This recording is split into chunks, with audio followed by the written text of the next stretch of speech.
All right, we are live right at 2 p.m. as promised.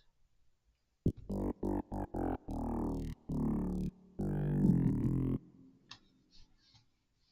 wait a little bit here. Wait for a few people to trickle in, maybe at least one. I don't know. We'll see. It is New Year's Eve. I might be talking to myself for the most part tonight. It's okay though. It's fine. I like talking to myself.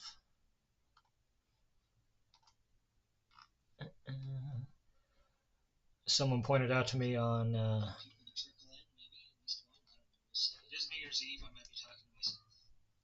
pointed out to me on Mastodon on the East Coast. It's actually time to start going to parties.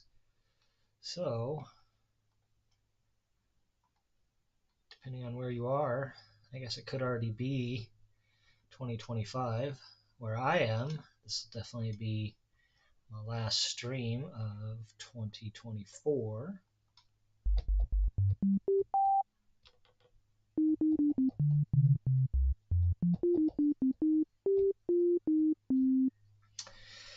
All right. So I put a thing in the description, but I know people don't always read that. And I posted it on the social media I used to announce that, but it's also possible you came here from a YouTube announcement and thus did not see that either. So I wanted, sorry, get my seat adjusted here. Probably could have done that before I got online, went live, but you know, I'm not a pro streamer just yet, so you gotta cut me a little slack. I see we've got at least one person has jumped in here. So anyway, I was saying, in case you didn't see it in the description or in the social media announcement, today what we'll be using is I've got a few dice here. You can see those. And a little dice cup that it's a 3D printed Stormtrooper. He's had his mask blown partially off. One of my kids got me this for Christmas last year, I think. Maybe it was the year before. It's my dice cup. Put some dice in there, and rolling them on a surface over here, which is just out of sight. And then I'll tell you what numbers it was, and we'll go from there. And so the first one I already rolled up before we fired up the stream, just so I could be ready, was Electro Pad. Yeah, and like if I didn't already say this, the link to this spreadsheet that I'm using is in the chat, or not in the chat, in the description. I would paste it in the chat, but apparently you can't paste into chat. So I tried to paste it into the chat. I guess I could try again in case maybe it was because it wasn't live yet. No, can't paste into chat. So you have to look in the description for the link, which I mean should be fine. Chat, description, what's the difference? Yeah, so first sound we'll be making is an Electro Pad. By the way, this spreadsheet is not, it's something I literally came up with in like 10 minutes, about 25 minutes ago. I'd had the idea before. I frequently do things like this. I like using randomized compositional techniques. So I thought it might be worthwhile to try something like that to determine what kind of sounds we're using. And that's why I have a dice cup and a bunch of dice sitting around. But anyway, I just came up with this sheet. It basically covers most of the kinds of music that I create. The first 9 in that main table: ambient, industrial, electro, IDM, classic, meaning this means like classic synth sounds, experimental, techno, Berlin / Kosmische, which I mean, arguably those are classic synth sounds, but that's kind of those specific to the genre, and house. That's 1 through 9. I kind of chose those, roughly speaking, because those are the genres that are deeply influential on my music that I think have distinctive enough sounds to classify them as a category. And then the subtable has chiptune, jungle or drum and bass, dubstep, lo-fi, trance, and shoegaze on it. and those are sounds that I use less of those type of sounds, or um, there are fewer slash less distinctive sounds that might fit into those categories, or both. Um, I don't make certainly don't make a lot of trance music, but I mean, sometimes you need like a trancey, uh, pulsating trancey pad or whatever for whatever kind of music you're using. And of course, that does sort of beg the question, or rather raise the topic of sounds don't really have a genre. There's just sort of like, obviously any sound you could use any of these sounds in any genre, theoretically. It's just kind of about just giving us something, a guideline to kind of start. And then the types of sounds I have: lead, pad, pluck, keys, and bass. That's 1 through 5. And then another subtable. Um, and that on the subtable is brass and wind instruments, drums and percussion, sound effects, and Hoover. Um, and yeah, so the idea is you roll a 10-sided die, a 6-sided die, and a 4-sided die. And the 10-sided die and the 6-sided die are really the main things you need. That gives you 1 through 10. 1 through 9 is a direct kind, and then 10 means you have to roll on the subtable, and then the 1 through 5 for the so 1 through 10 for the genre of sound, style of sound, and then 1 through 5 for like the type of sound that it is. And 6 is a roll on the subtable. Again, it's just I don't use or make that many brass and wind sounds. I do make a lot of drum and percussion sounds, but this is not necessarily the best medium for making them, so that's why it's on the subtable. Sound effects, you use a fair amount of them, but um, creating them with the synthesizer is not always how I go. And Hoovers, you only need a few Hoovers, but when you need one, you need one. So, okay, so that's the table. That's basically the system. And like I said, the first roll is an Electro Pad. So when it comes to electro sounds, I think of very raw, un, unprocessed, meaning not necessarily a lot of effects, post processing, but just sort of raw. I would say unfiltered, but of course there's going to be filters on them. Rough edged, very electronic sounds. Think old Kraftwerk and really squelchy basses, things like that. And so that suggests the analog engine. I mean, analog was the way to go back in the day. It was when electro was being born and rising to prominence. It was kind of analog or get the fuck out as far as synthesis went. I mean, there was some FM and stuff too, but the sound of electro is the sound of sort of raw analog synthesis in my mind. So that means probably we're either going to have a sawtooth or a square as our kind of bass waveform, and I'm actually just going to go to square. Frequently, when I'm programming sounds, and this is a pretty common thing too, is my understanding. I will just start with a sawtooth, and then later, while I'm building all my envelopes and modulations and stuff like that, and then later I'll tweak the waveforms or whatever, try out different ones, see what. But for a pad sound, I'm thinking for an electro pad, what I'm thinking is like some sort of moving pulse width pad that's very electronic and pretty raw and kind of big. We may use the unison, we'll see, but we've got 3 square waves, so maybe we won't even need them. We'll just kind of go from there. I am keeping an eye on the chat, so if you have anything to say, anything you want to add, or questions, or anything of the sort, just pop it in there, and I will answer it for you. I'm not going to start with an overview of Pigments this time, in part because it takes 15 or 20 minutes, even at a high level, to go through everything. If you are not familiar with this program, please pop any questions you have into the chat, and I'll just sort of answer individual questions, and hopefully you can follow along with what's going along. I mean, it's a pretty well-designed user interface, user experience, so it should be, I hope you can follow along even if you've never seen this before. Okay, so let's start with envelopes here. So it's a pad sound, so maybe do like a relatively slow, not super slow, 12 milliseconds, that's not particularly slow. 66, maybe something like, there we go, up in the 100 range. And then a gentle decay. Yeah, okay. and some release. I mean, it's a pad sound, so let's get some release up in here. Yeah, okay.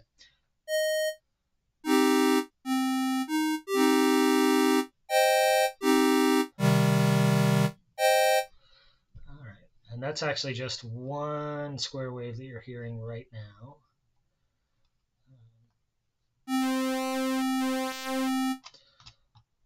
As you can see, I'm moving the width button to get the pulse width on there.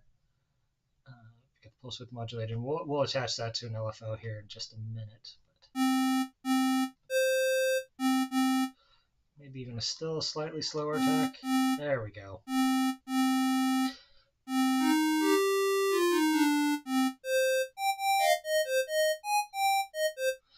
So this may end up being somewhere.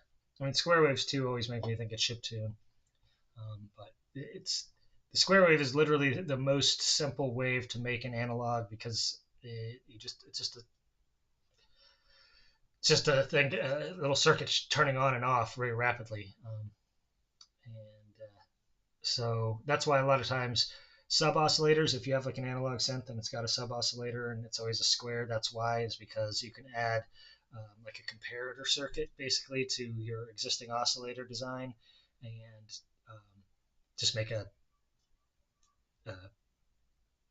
sub oscillator out of that. So it's a very simple addition to your analog oscillator setup to get a square wave sub oscillator out of it. So that's just some fun trivia, I guess. Okay, so let's get this LFO up here. Let's just go ahead and try it here.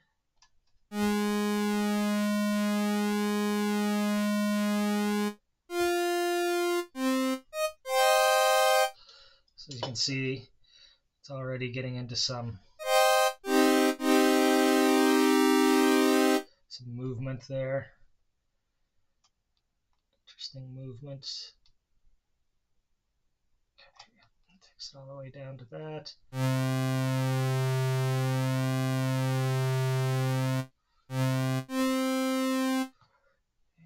maybe we should,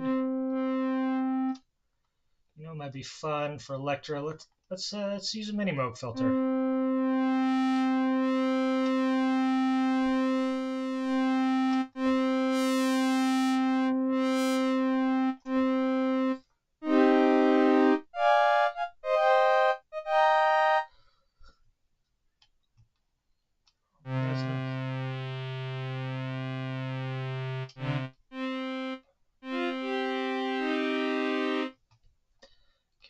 And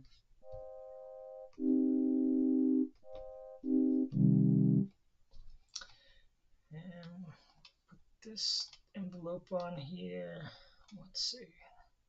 All right, so this envelope, the amplitude envelope, has 131 milliseconds of attack on it. So we actually want this probably to be a little slower. Like let's try 163, and we'll do the curve a little so we get a little more of that up top than at the back. Okay, 500 of decay, and yeah, there we go. But then we got to actually put that on. So yeah, this, if you're not familiar with Pigments, this tray here is, there's several ways you can do the assignments of one of the modulators to a value here. This is just the way I tend to do it. You click on the thing in the tray, and then you can click on what you want it to modulate, and you just add the amount.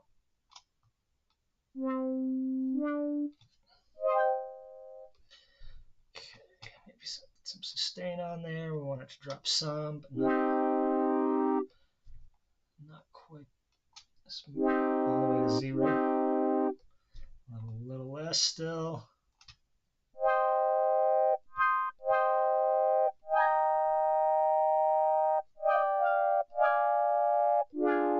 Some interesting ringing there. Not sure what's up with that. Let's go ahead and mix in.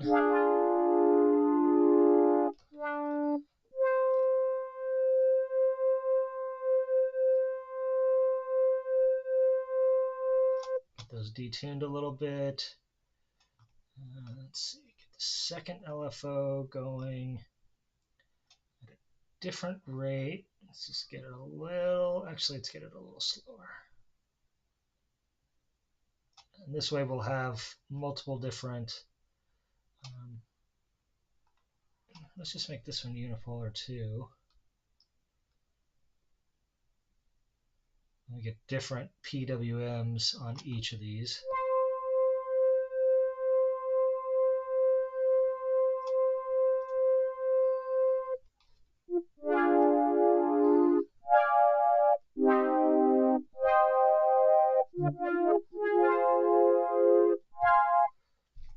Let's see.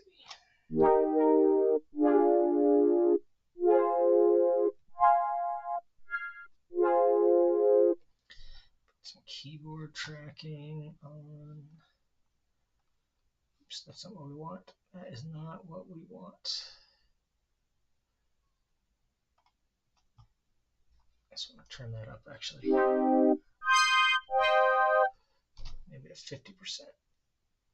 So keyboard tracking, if you're not familiar with this function, is telling your filter that to track the keyboard, and it opens up more on the right side of the keyboard. As it gets higher, it opens up more, higher pitch. This is what normal instruments do. It lets you hear the higher frequencies above the fundamental as the fundamental moves up.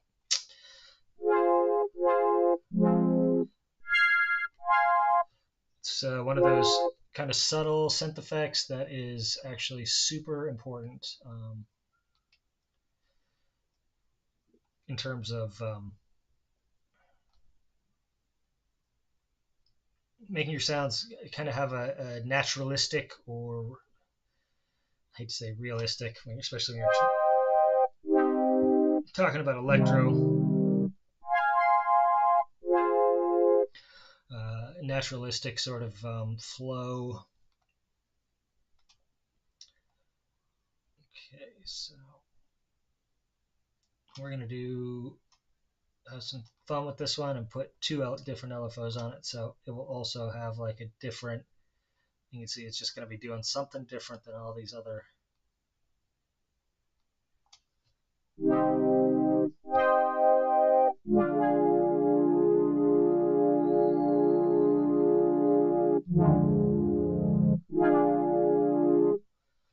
It's just got some different movement than the. So you got a lot of different things going on there. And let's see, so what if we put this. I was thinking about using one of the combinates, but maybe we should just try putting the filter on just to get a little bit of motion here. Okay,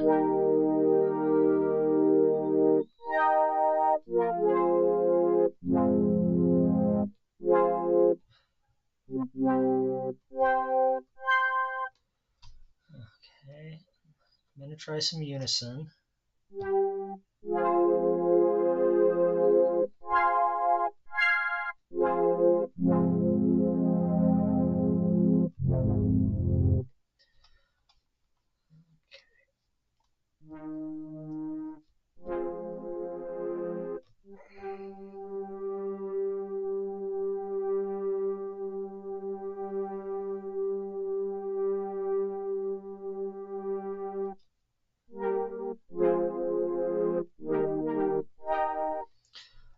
So this drive feature here mimics the drive from the Mini Moog, which actually didn't come from the filter, it came from the mixer, but it makes sense to put it on the mixer module, I guess. Although I have to admit, it would be kind of nice to have an independent mixer module on this that you could drive regardless of filter you were using. But, you know, I understand. I understand why they did what they did.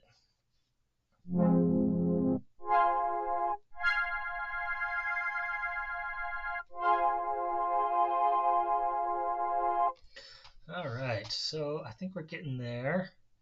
I'm going to put Aftertouch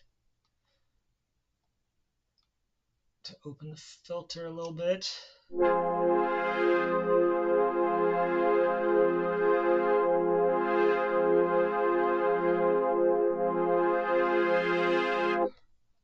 That's kind of nice. And let's see, what else can we do to spice this up? We can put a little noise in there.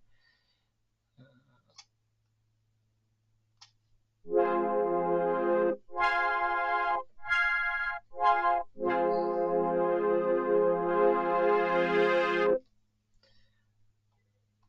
a little less. Been into lately have been into screwing around with noise more when it comes to synth programming, because it's well, I actually got started from using Synplant, which, if you're not familiar with it, is a new plugin that came out. Synplant 2 came out this year, and it uses some AI nonsense to recreate samples as synth patches, and it does a pretty good job. I say AI nonsense. I don't know. It's some kind of recursive model that they used, and hopefully it was not based on a bunch of theft and whatever, like most AI is. But anyway, it uses an AI engine. You plug a sample into it, uses its AI engine to create a synth patch from it.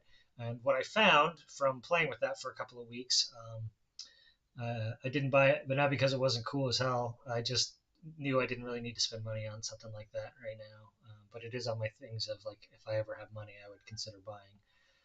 And hey, Sunplant, if you want some streaming videos of your thing, you can always send me a copy of it, and then I would definitely do some streaming videos with it. But anyway, one of the things I learned is how often noise is a part of these sounds, and how much it goes towards making. Again, I don't want to say realistic sounds, but sounds that your ear recognizes as both musical and kind of natural sounding.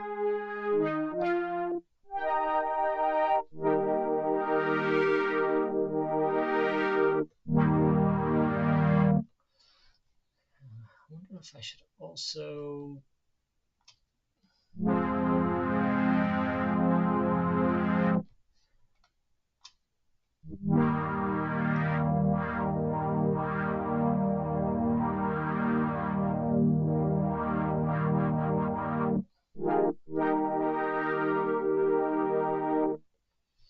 Okay. Yeah, that seems all right.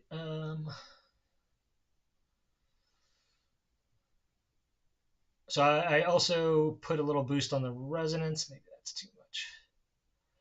So on Aftertouch, so basically when you get that Aftertouch, it's going to open the filter and jack the resonance up a little bit, kind of emphasize.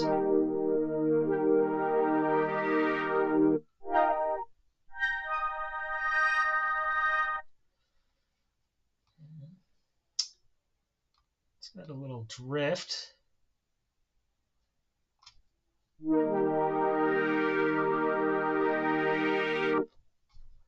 Let's turn it way up and see what happens.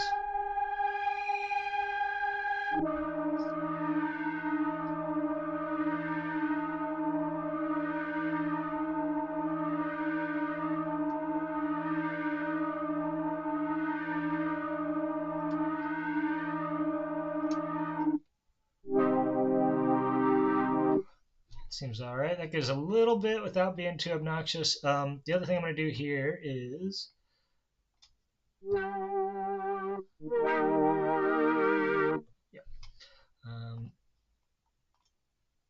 when you don't know what else to do with the LFO or with the mod wheel, you might as well assign it to do vibrato.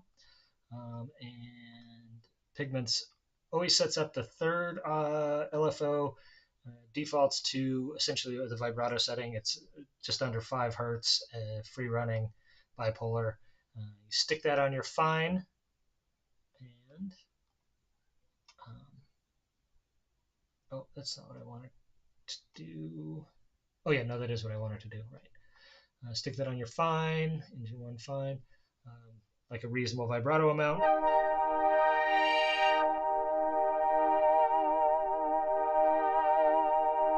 And then you can always just use your mod wheel to add a little more animation. Hey, Swarm, how's it going? Happy New Year. Where you're at, is it already 2025? Or is it going to be soon? I know you said I think you said you were GMT +3. Is Is that what I remember? But again, I'm very bad at knowing what that means in terms of my own time zone, so I apologize. But I'm guessing it means that if it's not New Year's there already, it's probably pretty close. So, but in any case, I'm glad to have you here. It almost doesn't feel like a stream without your presence. So it's been very pleasant having you on board. Um, yeah, so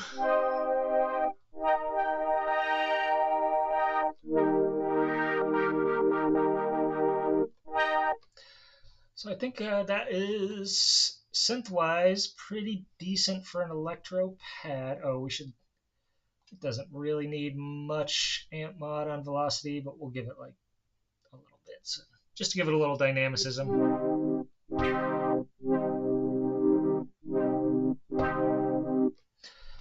I guess we could also add a little bit of juice to the filter when we really hit it hard. Maybe we need to turn it down a little more.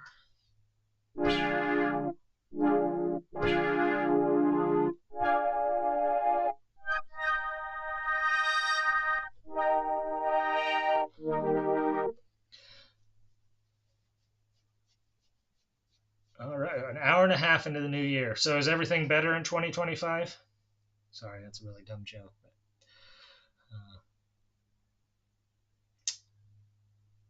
I'm always a little cynical, I guess, about New Year's because, I mean, it's not like anything actually changes. It's just the calendar changes. The United States is about to get. What is going on there? Why are you doing that? Velocity.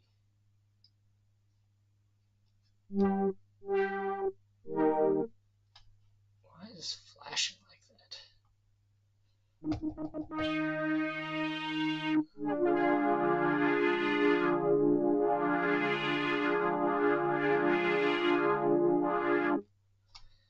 Don't understand what is going on here.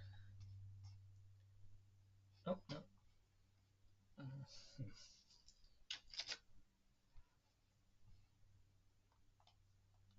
Oh, I see. What did I do here? What is going on? I see what I did. I accidentally put that on there instead of just turning the knob. Excuse my stupidity. Yeah. Can you do panning per voice and poly patches? I don't know. That's a good question. Maybe. I mean, you've got some panning stuff here and voice pan. Voice panning. Use polyphonic sources for. Oh, I think maybe you can. Poly sample and hold. Okay. So yes, it sounds like you can do. That's what this is. Right, that would make sense. So each voice, yeah, okay. Maybe we should do a sample and hold with some slew on it.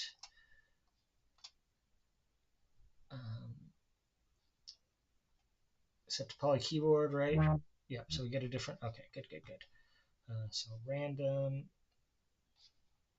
2, put that on here.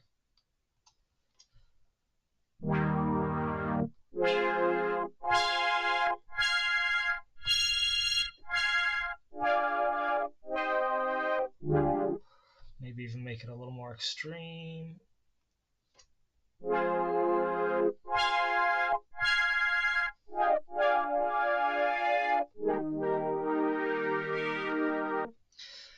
Okay, there you go.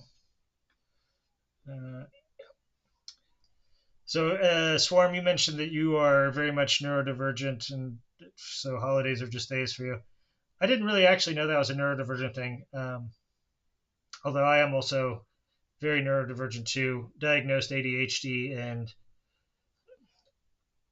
self-diagnosed as probably autistic based on my children's diagnoses of being on the spectrum. Now, I don't know if I'm, you know, fully autistic, or I don't even know what that means because I'm old enough that it wasn't really a thing that was diagnosed in anyone that had, except the most severe cases when I was a kid. I was just a weird kid. But my kids have both been diagnosed as being on the spectrum and having various sensory disorder issues, and likely being somewhat degree of autistic. All three of my children, and I share a lot of those traits with them. So yeah, probably I am too. So maybe that's. I just never occurred to me that that was neurodivergent, because I just didn't know I was neurodivergent. But yeah, holidays don't mean a lot to me. Yeah, right. It is a spectrum. Uh, Generally speaking, either, except for the fact that I know my kids like them. I like Halloween. Not even because I like dressing up, but I like monster movies and I like candy, and I like that it's when people get their weirdest and spookiest, and I'm a goth. Um, so yeah, I've always been a big Halloween fan, but yeah, that's definitely working. That's kind of cool. The voice panning. So, would not have thought of doing that myself. I think add a little bit of delay and probably call this one done. Oops, that's not what we want. We just want to turn the old knob up here.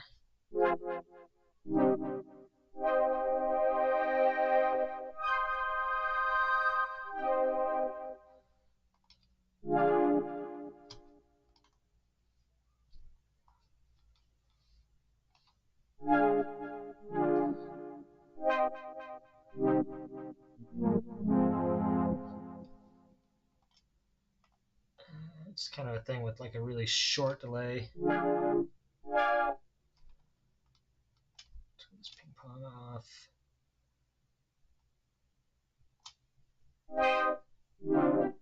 That's very metallic sounding.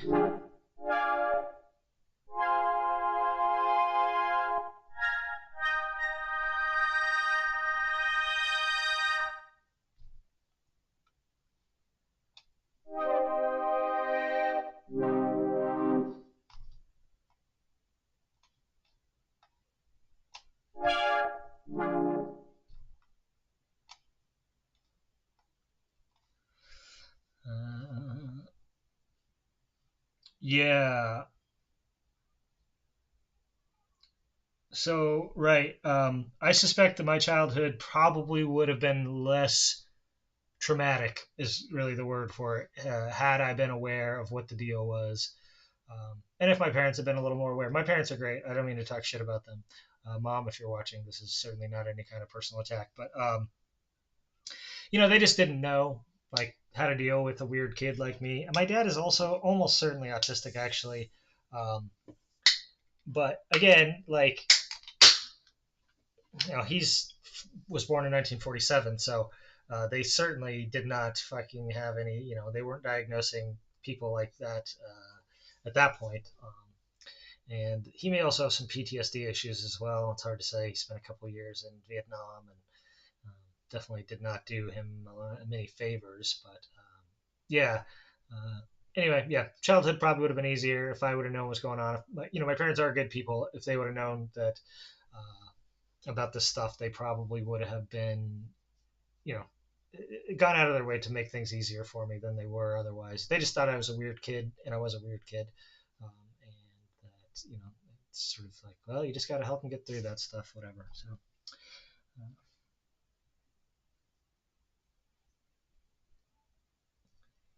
Yeah, voice banning it's that's a cool. I don't actually. I've not done a ton with it to date. Although I do like doing like ping pong and like weird skewed delay effects, which is kind of a similar thing. Um, but it is really cool when especially because I'm becoming more and more sold on the fact that most um, most people are going to be listening to music on headphones these days.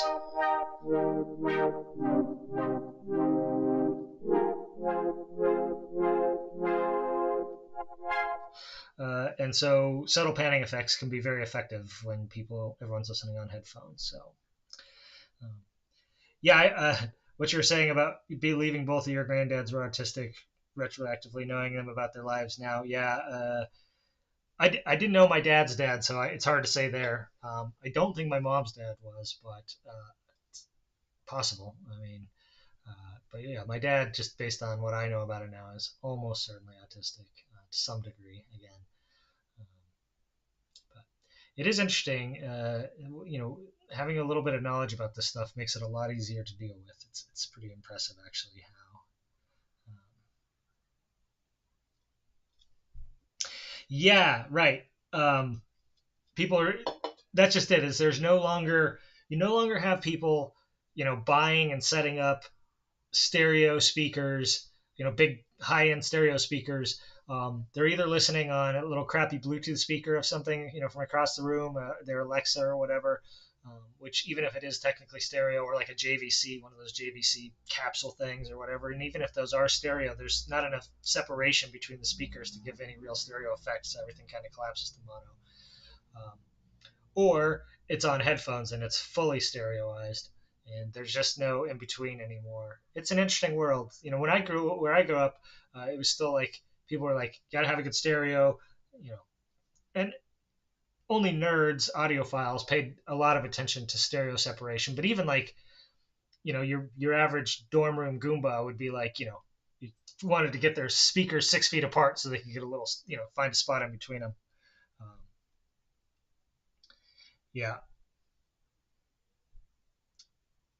Uh, but it's just not really a thing anymore for anyone. So it'd be interesting to see if that changes again at some point. Like, I just it's taken me a while to really adjust to it, and I think that the pro audio world hasn't really fully adjusted to it either because there's still this sort of like everything's got it. You got to have room treatment, and you got to mix on 10-inch, or 8-inch or bigger drivers with monitor speakers that are totally flat and dead to the in the room and yada yada. And I mean, I do understand why having that kind of reference is good and meaningful no matter what people are listening on. But realistically, these days,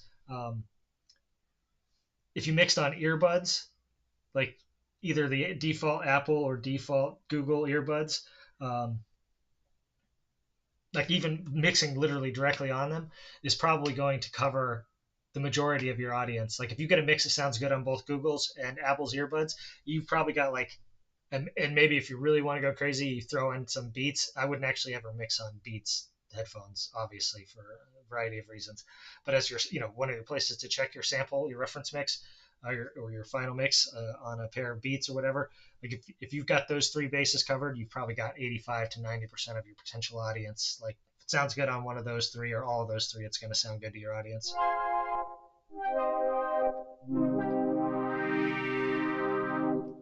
All right, I think I'm going to save this, call this one good, and move on to the next one.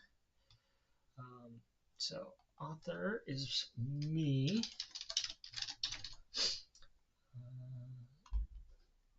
Type is, it's a pad.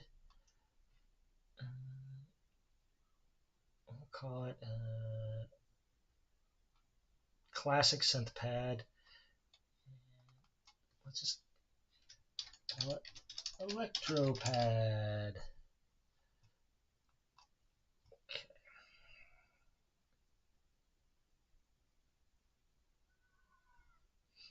Oh, interesting. Yeah, I've never really messed with any of that binaural beats, binaural recording stuff, which is funny because I'm very interested in altered states of consciousness, and that's essentially what those are for, right? Is to create, to put your, sync your mind up and put it in a altered state of consciousness.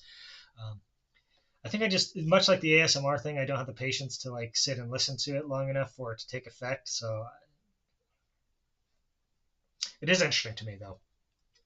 Um, but yeah, as you said, you don't mix it into music.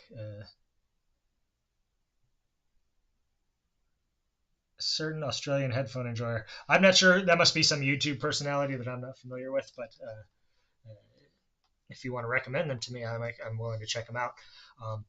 But yeah, I have Google. I have a Google phone, and thus have some Google earbuds that came with it, or maybe with the last one I got. I can't remember. Um, uh, with the microphone in each ear, yeah. Um, so uh,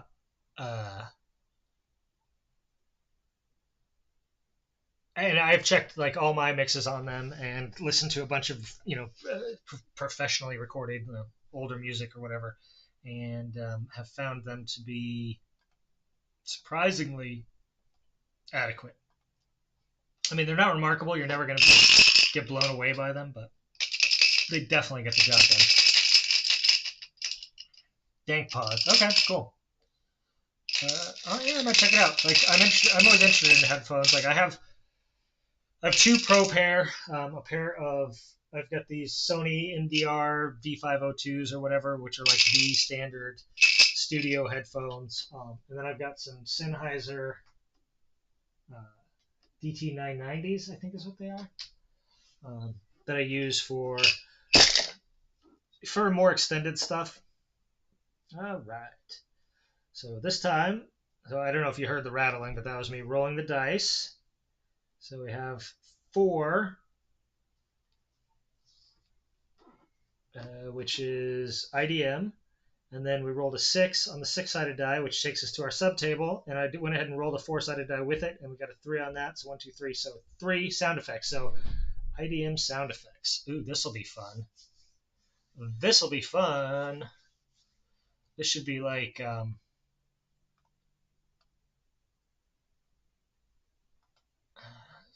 good times. Ah, yes, you heard the dice. Good deal. This should be a good time because we can do any goddamn thing. IDM sound effect. Okay. Feel like this is an opportunity to play with one of the other engines. Let's try out the harmonic engine and let's just do some really weird stuff with it. Okay, so past this.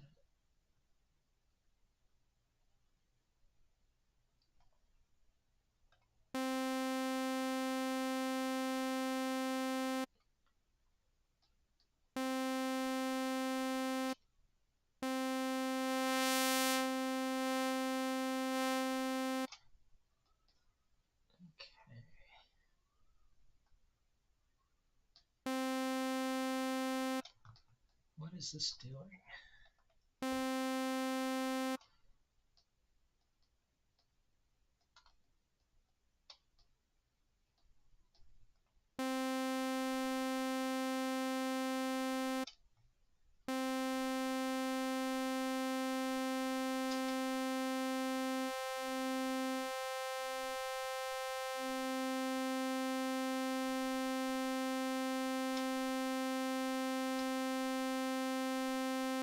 Oh, that's interesting.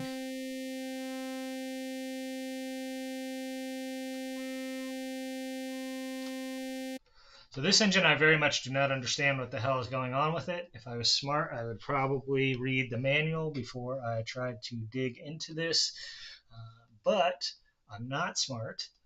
So we're just going to turn some knobs and figure out what the hell's going on. Okay. Still don't know what the hell this thing is doing. Some of these knobs definitely have an effect on the sound.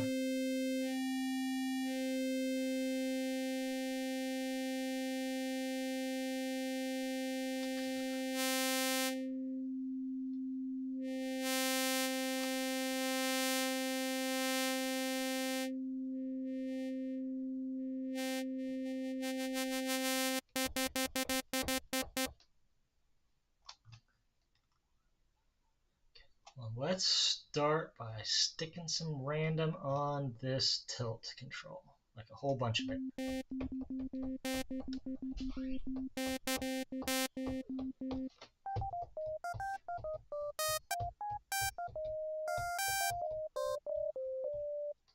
I don't know what that's doing.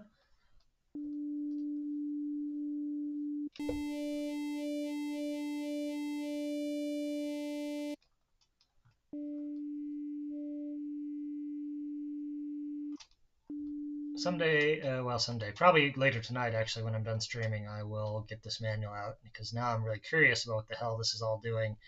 And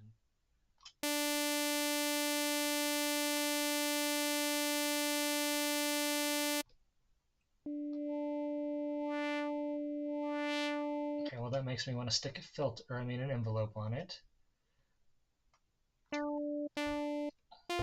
It's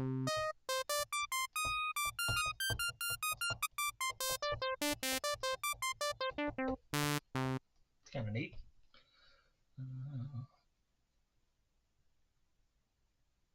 Okay, sorry, I'm reading the chat here. Swarm says, binaural, when you do a recording with a microphone in each ear of your head, they capture all the inherent resonance and damping the sound. Oh, that's interesting. When you play such recording through headphones, the effect is reversed and you get a very 3D sound. Oh, you should send me some links to some stuff that you've done like that.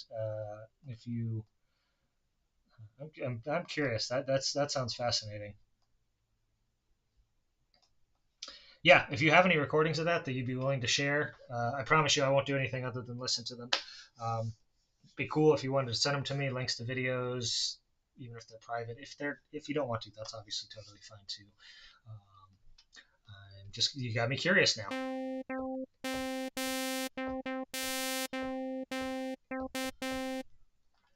Okay, so maybe we need a little less of it.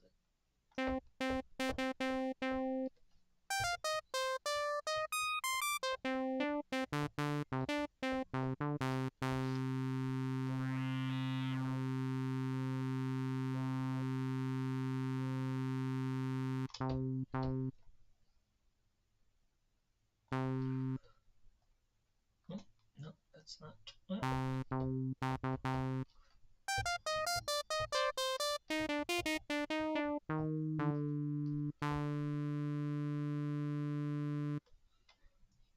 We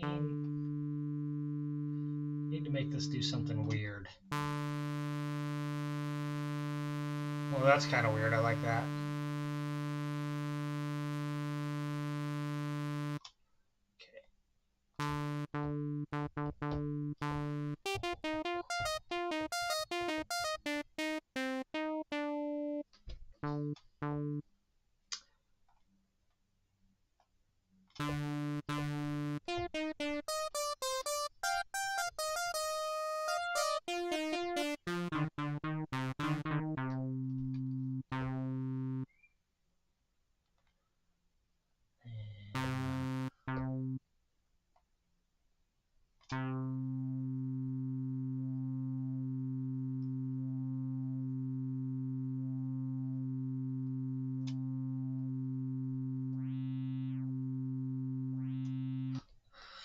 No, take that off. But if we make this one unipolar and move it a little faster and maybe skew the wave some, yeah.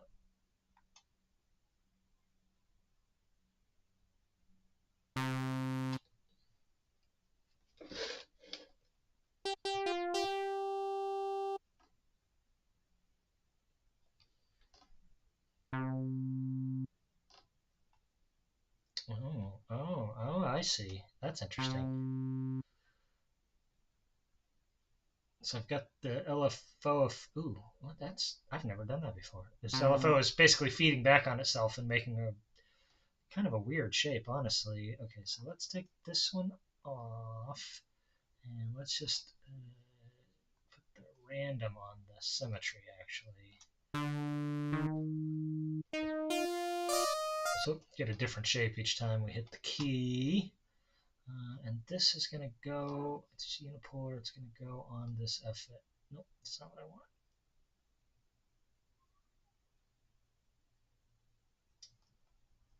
Okay, I want the LFO2 to go to this to this amount here. And we're going to sidechain that by envelope 2 in the negative.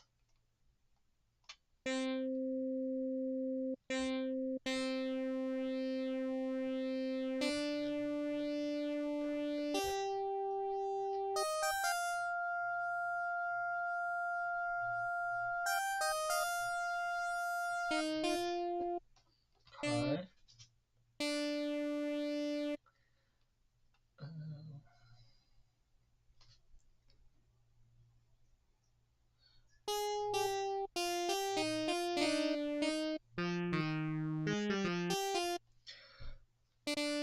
high frequency crust. I don't know if I accidentally uncrusted it, but if I did, you should let me know what function I was screwing around with when I had it. Definitely some interesting stuff going on here. Maybe we should play with the weird filter, because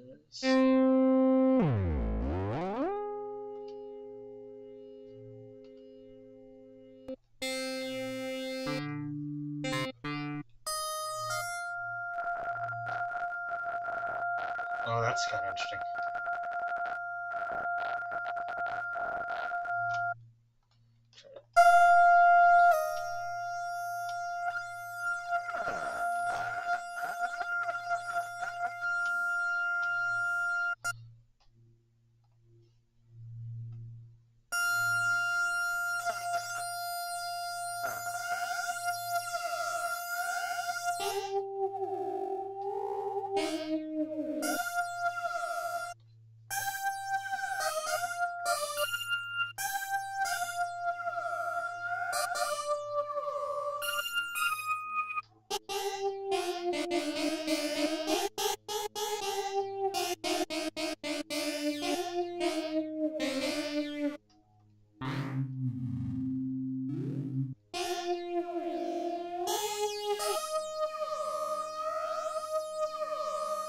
Yeah, there's definitely some interesting, weird stuff that you can do with this. I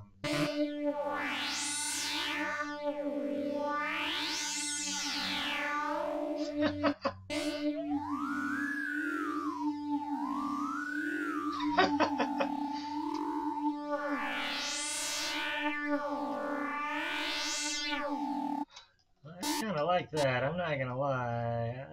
Let's put the second LFO on this as well.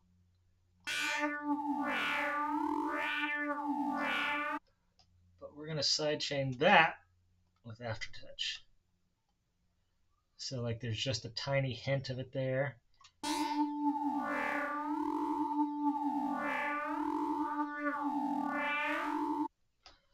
There we go.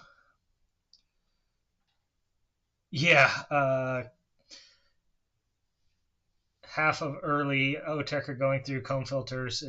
That could very well be. It is kind of an OTECer-esque sound, isn't it? Also reminds me of some mid-period Aphex too. And we can turn on this second filter. Yep, and we'll serialize them. So filter 1 goes into filter 2.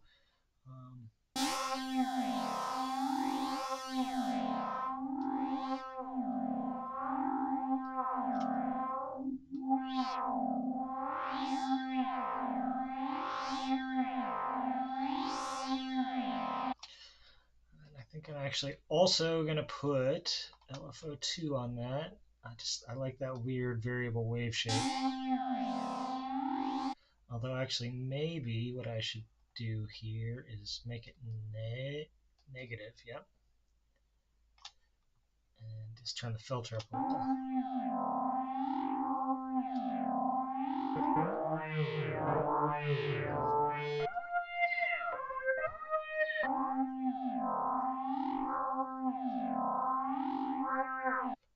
And let's make the aftertouch change the ratio.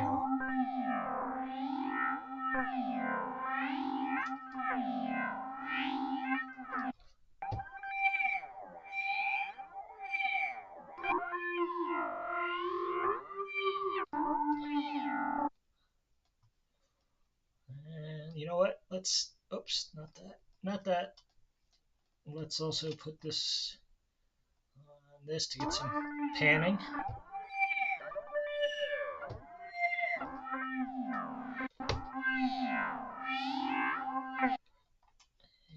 Okay. I think I actually want just a little less of, yeah, negative, that's too much. There we go. I'm actually going to use the velocity to this a little boost.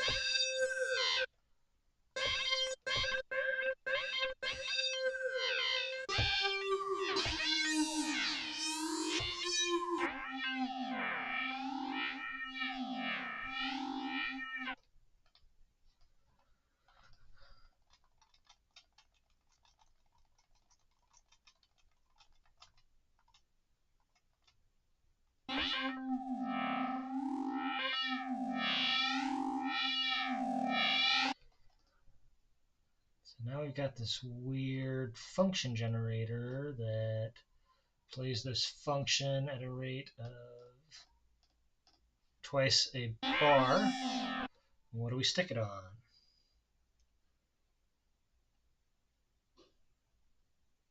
Yeah. I know the question with the sound effect is like, well, how wild do we want to get? Like, this is a sound effect for sure.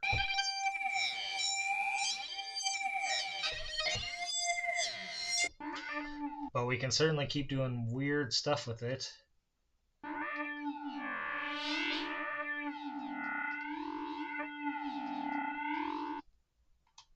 You know what? I think maybe we will.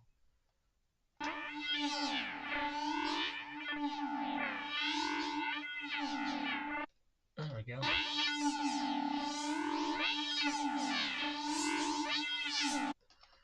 Some more playability, controllability to it. Oh, yeah, right. I guess we could take this function and stick it on. Let's try it on this parity thing here. Oh, let's make it bipolar instead of unipolar.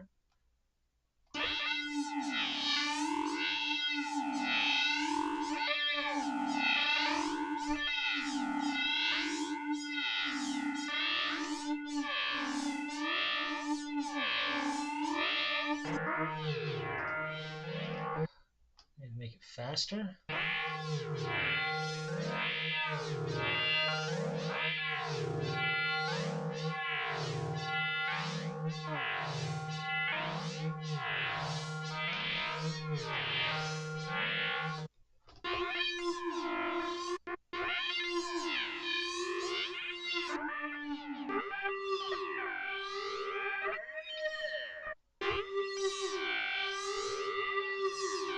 I don't know how, but I feel like somehow that actually made this less weird. That seems bizarre to me.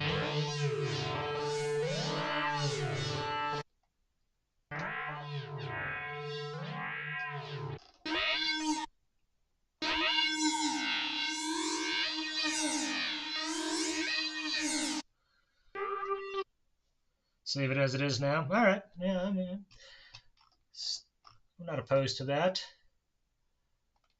Okay, so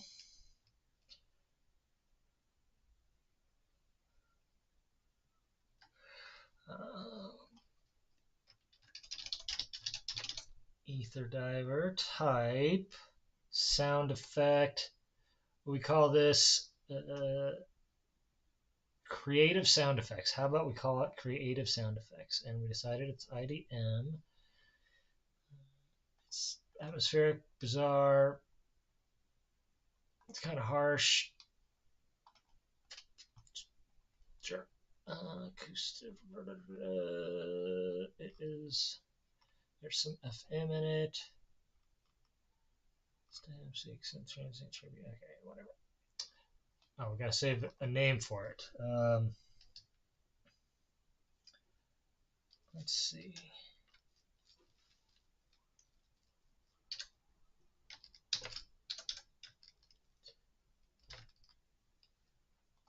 Oh, that's a terrible name.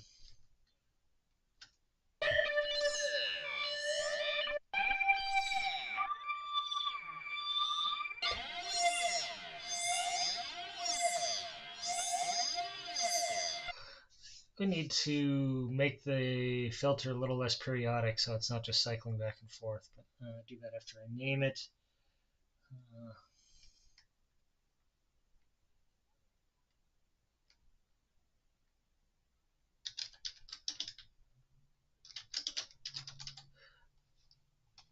let's call it an IDM FX Pad. That way I'll have some idea what the hell I was thinking when I made it. Okay, what if we take this function and also add it here? So now,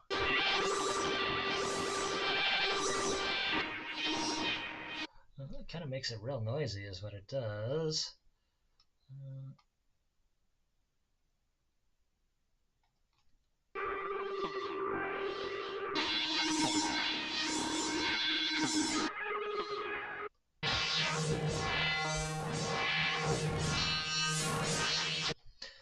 That's pretty good. I think now probably what this needs is some effects.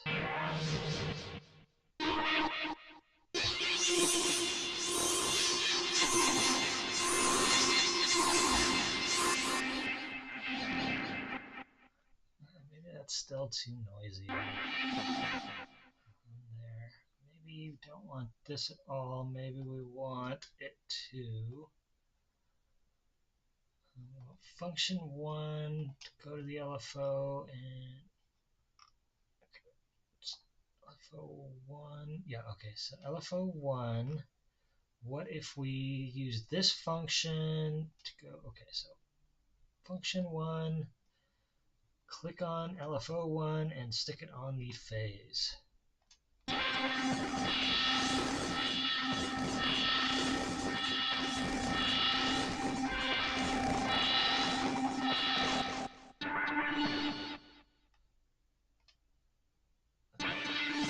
Definitely does some wild things to the phase of that.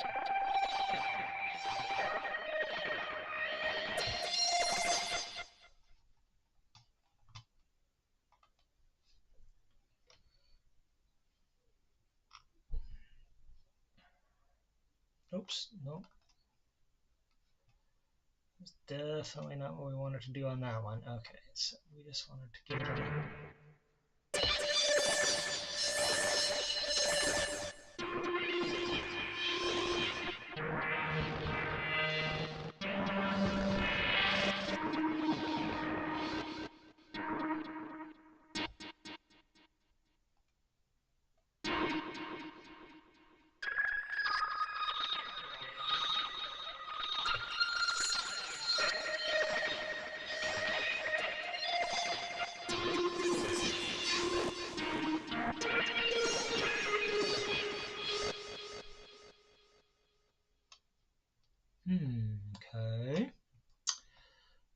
Okay.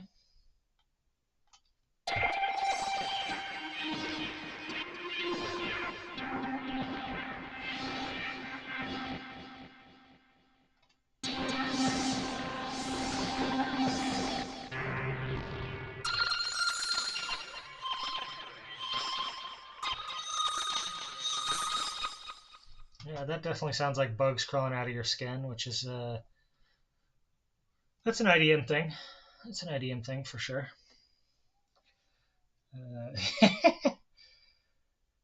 Cool. I've played like 25 minutes worth of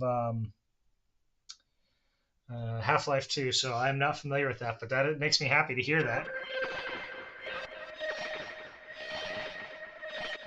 Yeah, it's I do like this system of coming up with sound. If we have 50 people in chat and saying,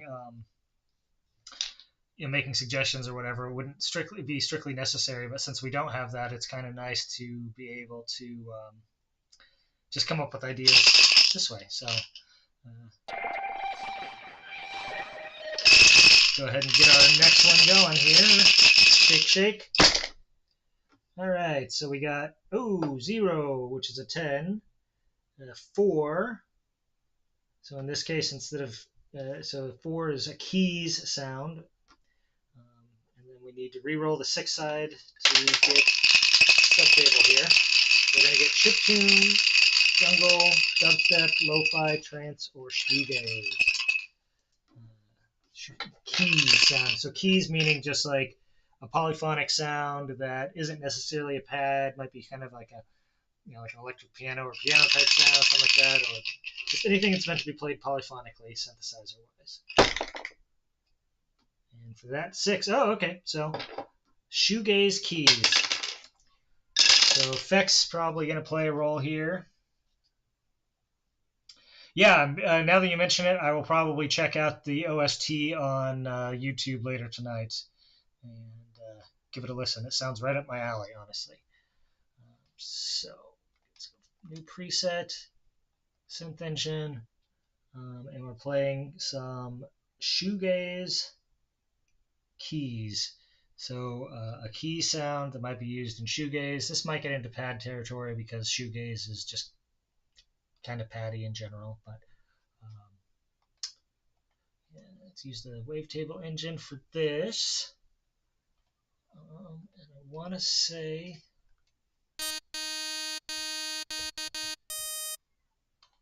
there's this.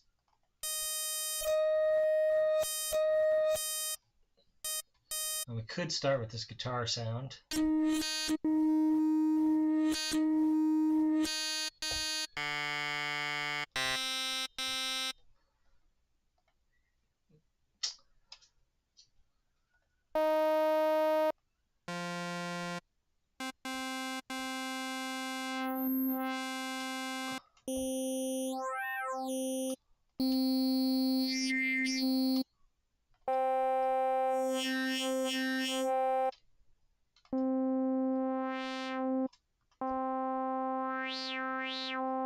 That is very acidy sounding.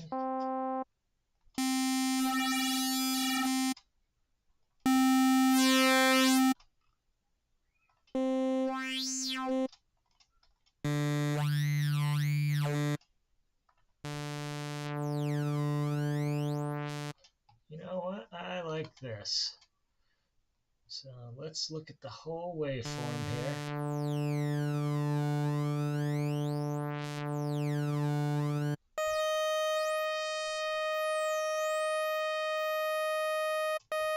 I think I'll start it there and then sweep.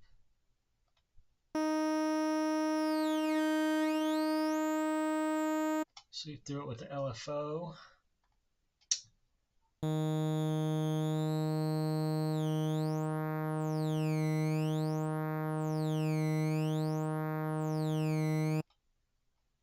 once again,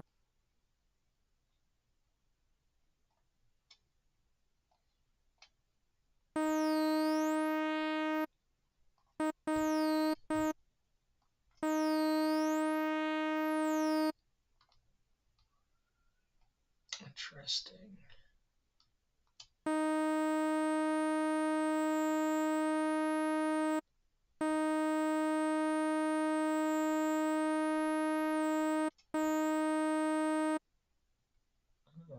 Okay. Sorry, I'm trying to figure out how this negative. I think that. All right, so I thought I could basically make the LFO not start until the.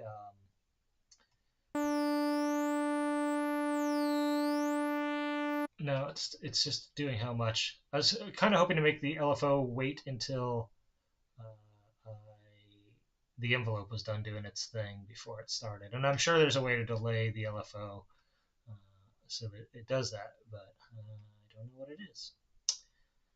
So we'll try something else.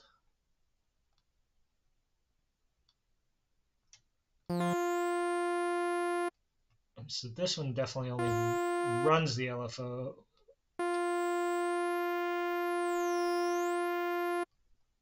Yeah, based on what the envelope is doing.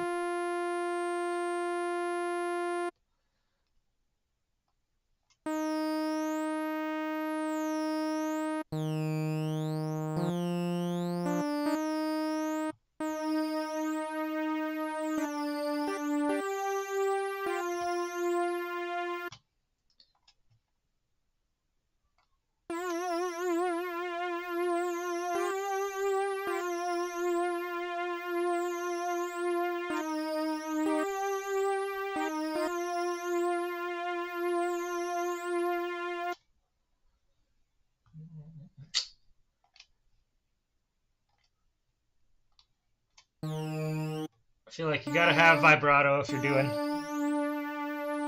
doing some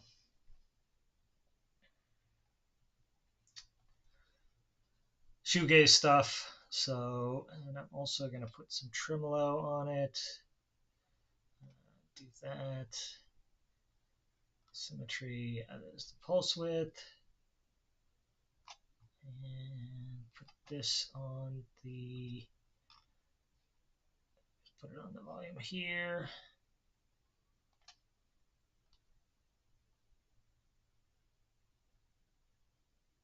And there we go. So it basically shuts it. I don't want it to go quite all the way off here, but close. And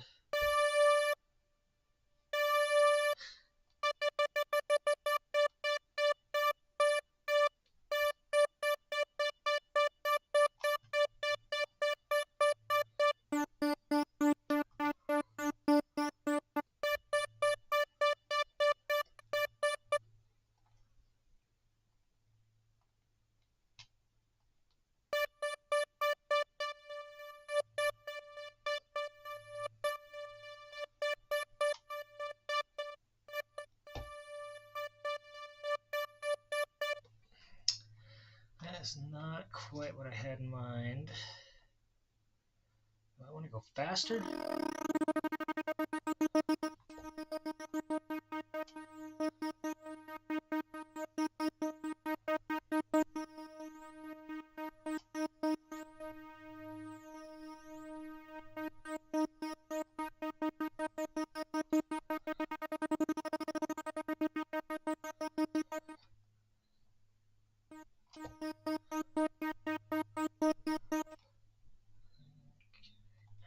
Aftertouch to the rate.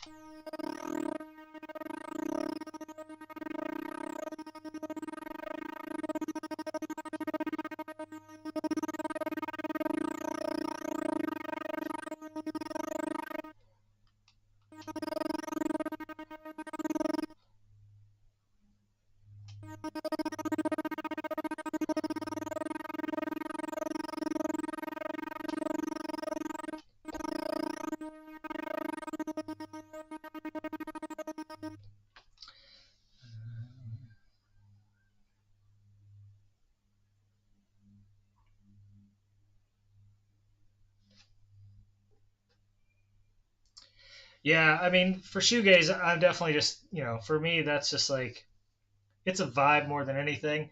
It's interesting that you say it's post rock, but uh, faster. That's an interesting take on it. I've always thought of it as more like surf rock, but super, or even like, old pop music, but just hugely and massively distorted and affected. Kevin Shields back in the day always used to talk about how, all of his songs work just fine on an acoustic guitar. It was like a point of pride or whatever. Like, oh, you can just play this on an acoustic guitar, you'll recognize the song. But of course, obviously, that wasn't really the point. It was really about the texture and the vibe and everything. So, okay. So even though I just spent all this time making this tremolo effect, I don't like it, and I'm not gonna do it.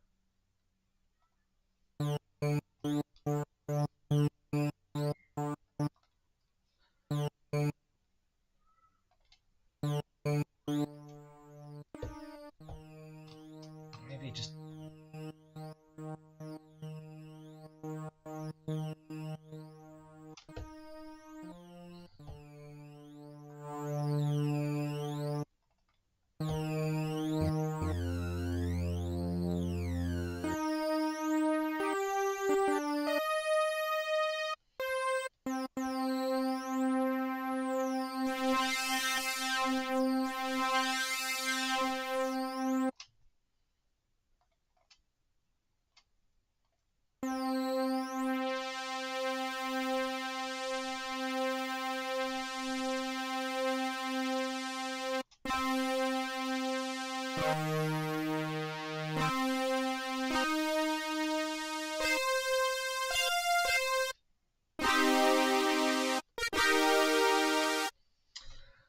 Okay, so yeah, I feel like now getting into sort of the right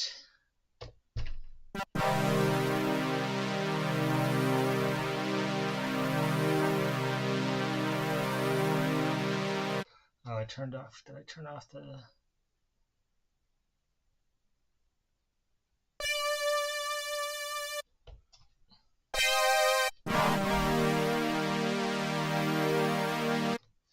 Okay, so I just need to.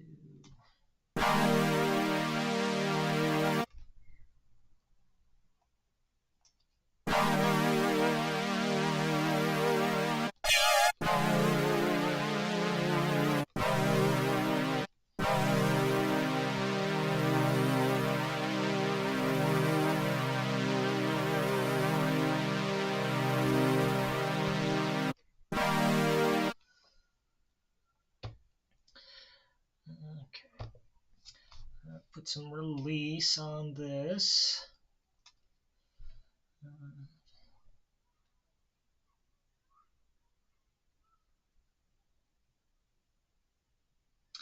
Yeah. Yeah, I've heard the black metal surf rock connection too. Which is very funny to me. But I mean, it just goes to show how every part really of any genre, style, genre, playing style, whatever, it all counts. It's you can't just like just do one part and not do the other. For the black metal, you got to have the distortion and the riffs and the accompaniment to some degree, and that's what makes it together. And when you pull some of those elements out and reassign them, you get very different contexts, very different sort of effects, if you will. Okay.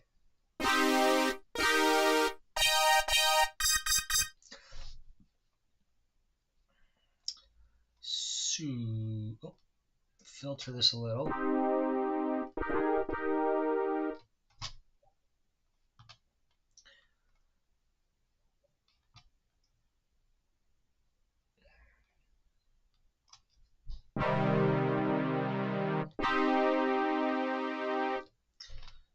Yeah.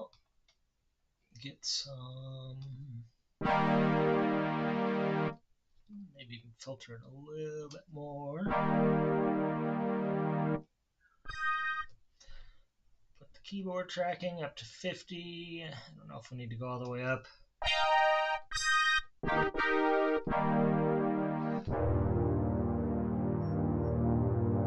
It's almost got a brass kind of sound going here.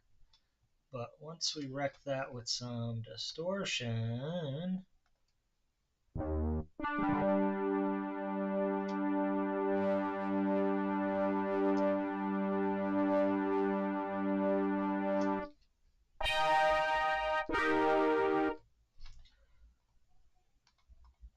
let's see how that germanium sounds.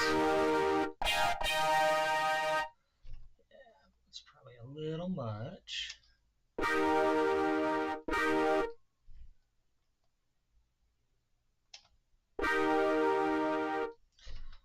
Okay, and we will let the mod wheel bring a little more of that in.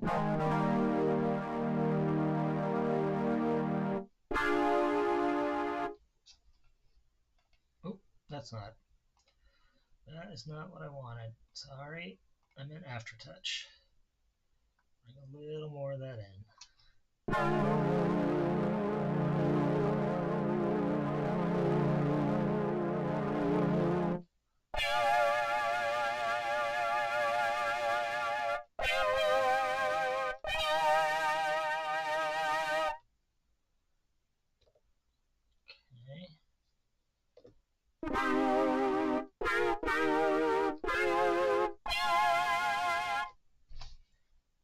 Probably some reverb.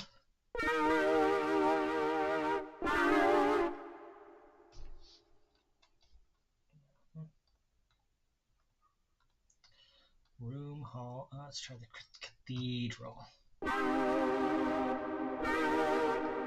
Oh, that's so much reverb.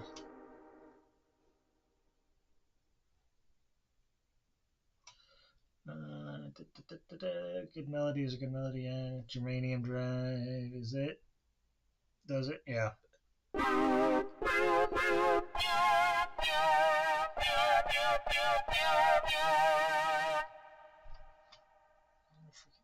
Just move that reverb there.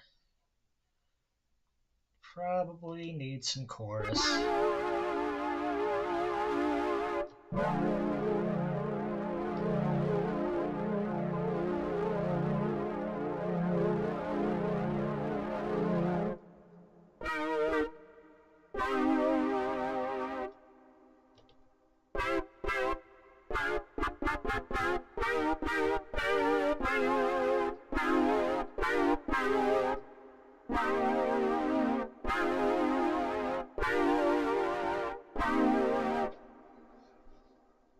That's too much reverb. Too much reverb. Too much decay. Too much reverb.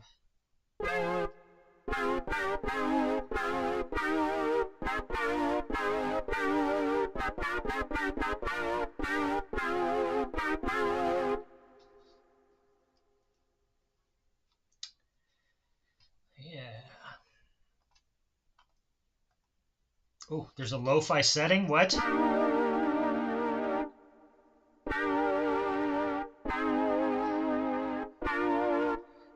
That's pretty good, man. I wonder if we can set this random to like dick around with the phase on this to see if we can make it even more random. Oh, no. Nope. You can't modulate it. So there you go. There's no modulation to be had here.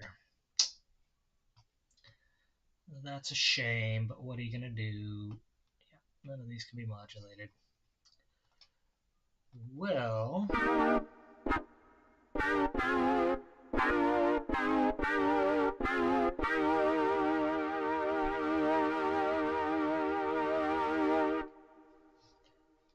feel like we should kind of got the heart of this done pretty good here, but maybe there's some more stuff we can do. Maybe we should turn the unison down from 5 to 3 or something like that.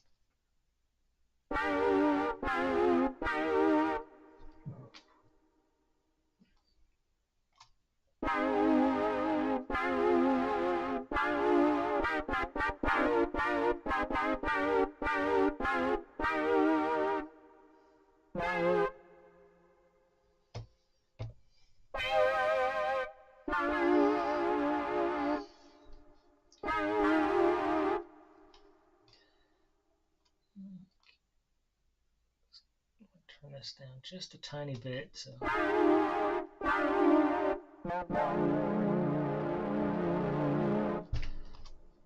If I can also, I might also close the filter a little bit with the mod wheel. So distortion goes up, but the filter goes down. What else? What else? What else? Got some unison in there. Got this. FO3 sidechain mod wheel.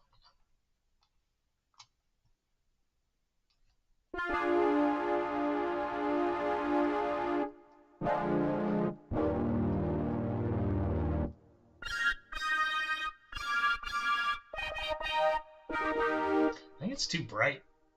It's too bright. Oh, look at that.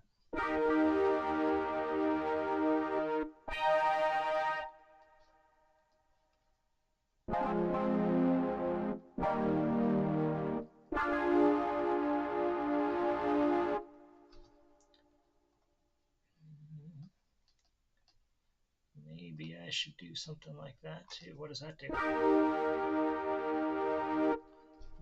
Not much. Not much. I'll turn that off. This though.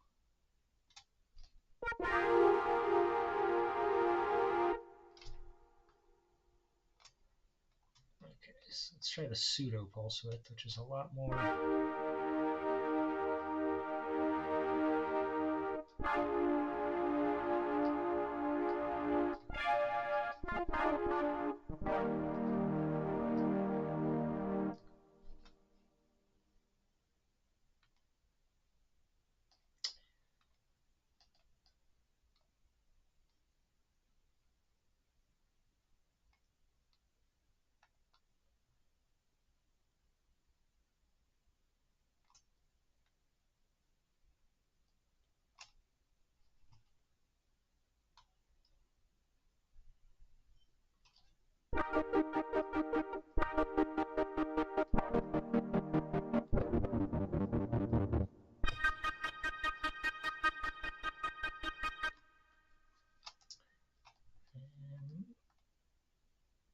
Oh, that's what we're going to do here. Okay, so we are going to sidechain this LFO by the macro 1 to 100%.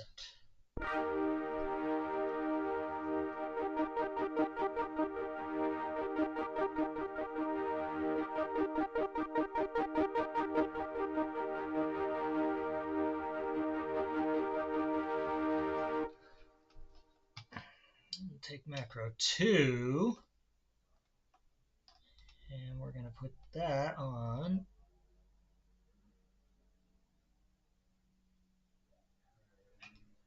Actually, you know what? Let's turn this down pretty slow, at about a hertz. Then we'll put, and that'll take it all the way up to like high. Maybe that's too high, actually.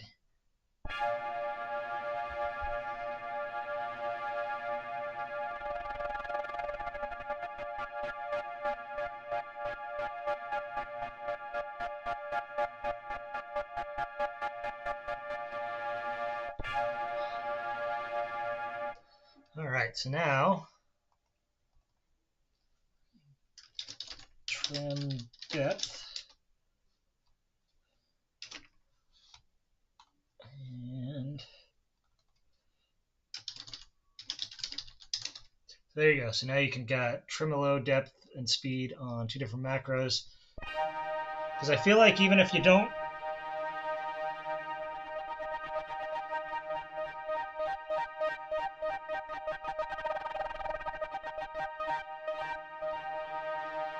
use it all that often, if you don't have a little tremolo on your shoegaze, what are you even doing? But that also makes me want to, I wonder if I can move this. Oh, I can. God. Find new things to like about this all the dang time, I'll tell you what.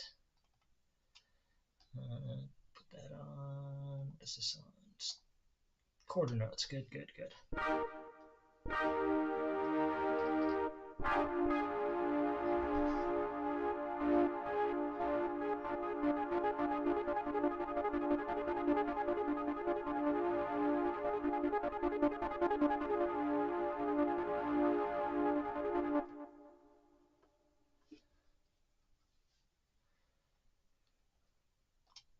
Intensity, yeah, okay, so that's the feedback, right? Just the time, yep, yeah. We can drive it a little, stereo spread, sure. All right.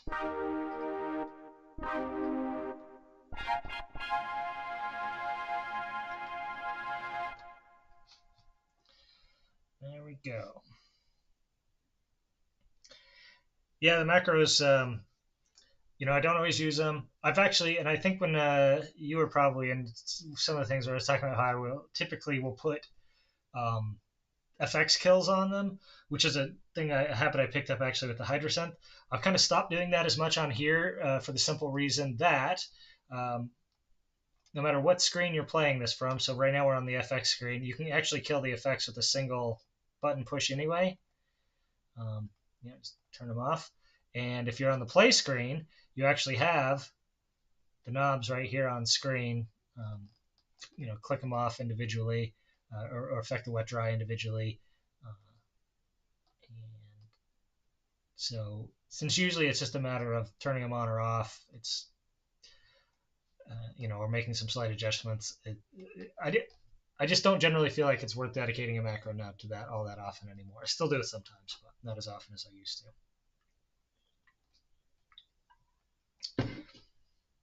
All right. Okay,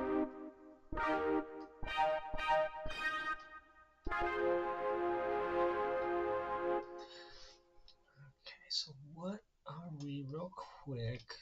Aftertouch just goes to add a little. I feel like the aftertouch should probably do more. Okay, it did cut the filter a little. Let's do that again, and let's also make it boost the resonance a little too. Let's see what happens there.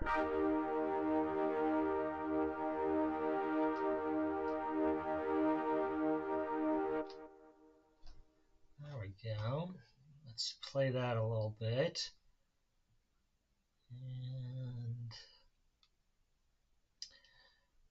what's the other thing? We could maybe take this and put it on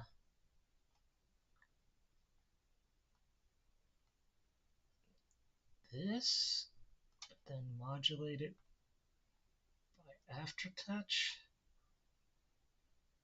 There's like a tiny bit there, and you can add a little more.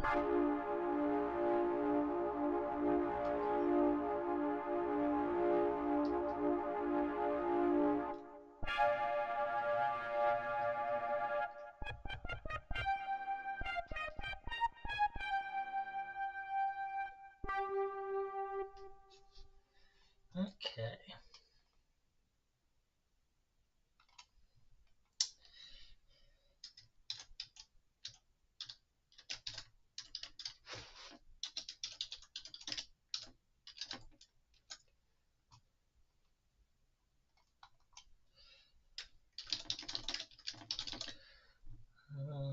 Type keys, classic synth keys.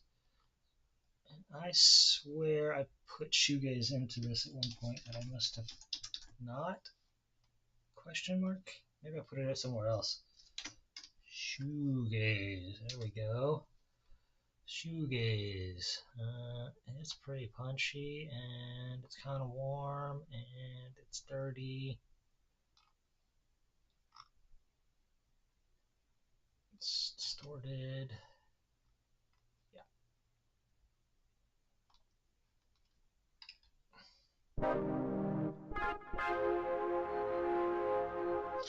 Has kind of almost of a guitar sound, which, you know, for shoegaze, I mean, even though there's some of that digital shoegaze,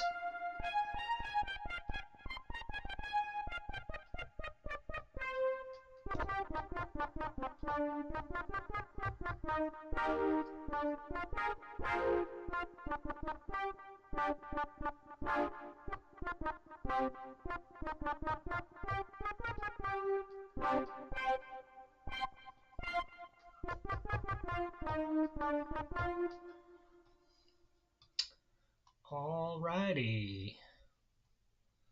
Man, time's flying by today. I don't know. 3:30 already. At 4 o'clock my time, which is 30 minutes. I'm supposed to go play pickleball with my children at the park, so. But I think we have time for one more. Let's roll the dice. Okay, number 6, experimental. Number 4, keys. Experimental keys. Okay, so some keyboard sounds for some experimental genre.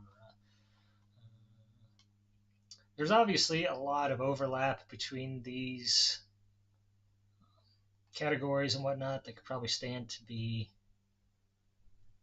refined at some point, but you know, obviously this is just something I whipped up to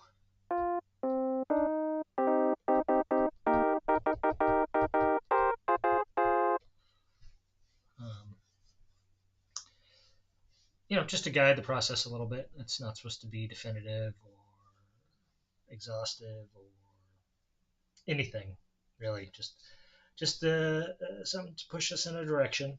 So some experimental keys. So we're talking about a poly sound. I brought up the sample engine because I've played with it some, but it seems like maybe some granular would be the way to go here for some experimental keys.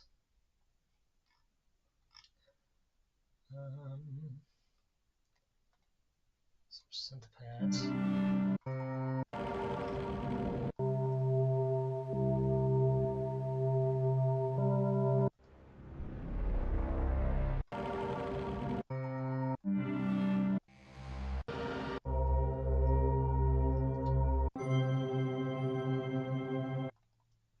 Okay, well this one's called orchestral grains, and it seems like an interesting place to start.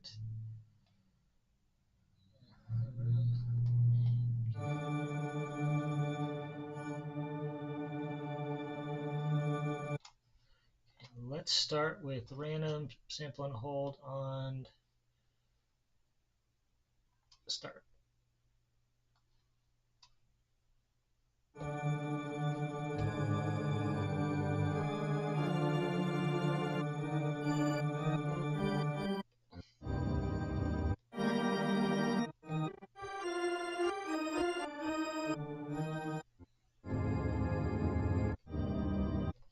So now it sounds like a very complicated organ.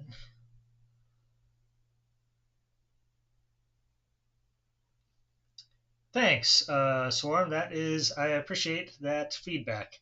Yeah, I don't know if at the very beginning I kind of explained that I actually use dice rolling,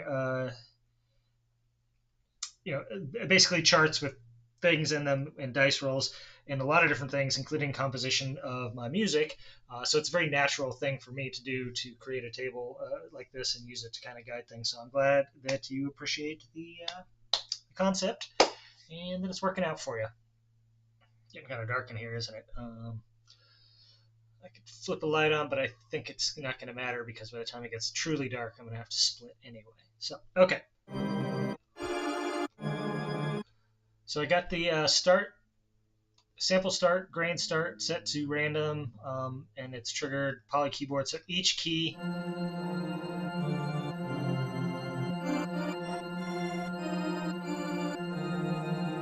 it kind of sounds good already. I hate to say that.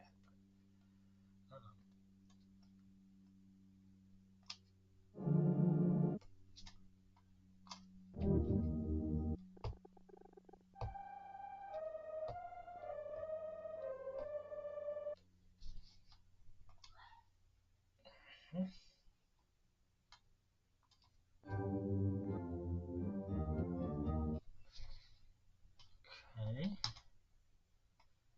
Now we're somehow back in organ territory.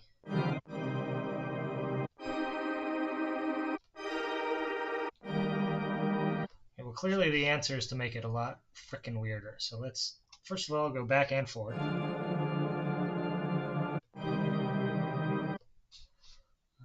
Width.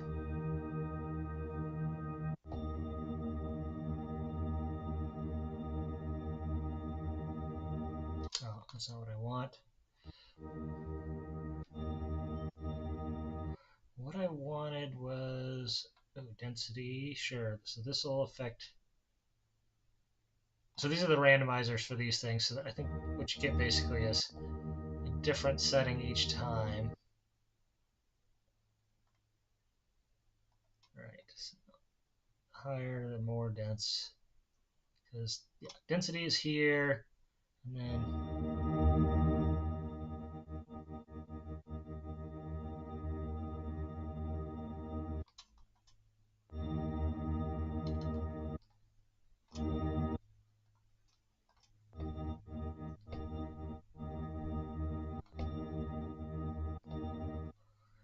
Okay, so we're going to make it pretty dang all dense to begin with the chance that it'll occasionally be, well, the density goes down by randomization here. So we kind of set up the max density.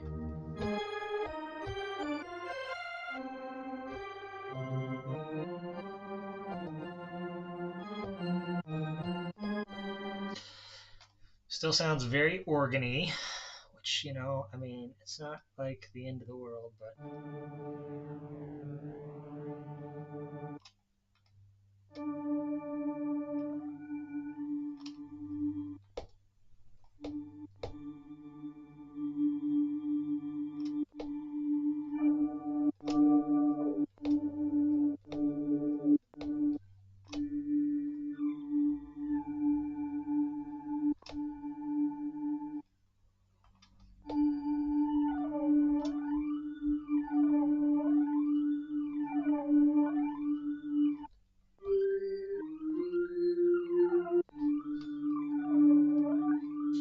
Okay, see, now we're getting into the experimental bits.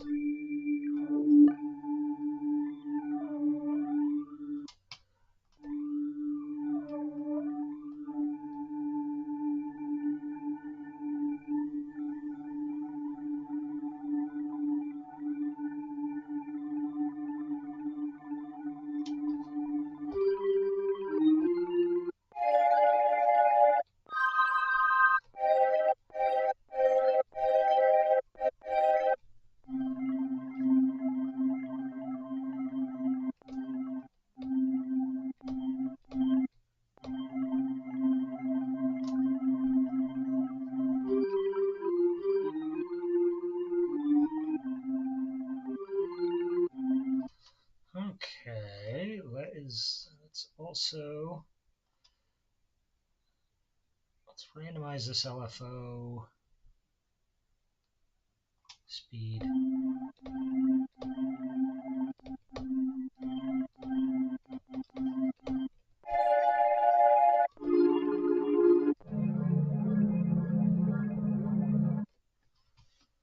It's kind of interesting.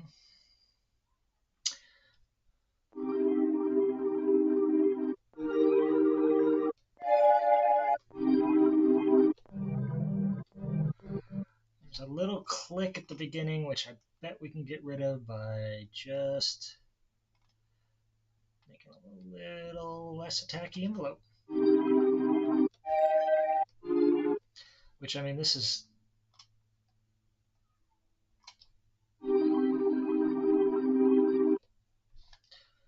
That's good, that's good.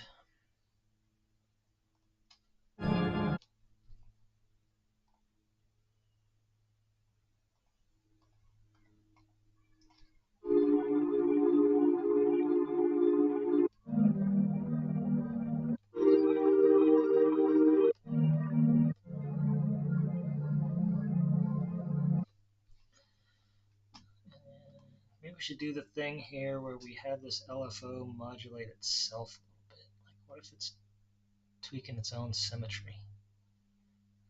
That's not what we want. What if it's tweaking its own phase a little bit? It's got the shakes. What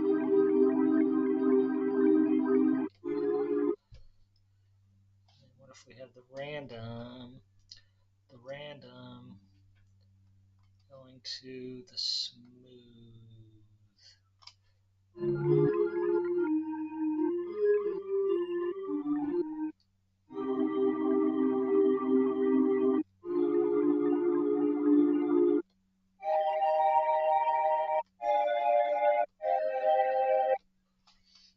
Okay, that's kind of interesting.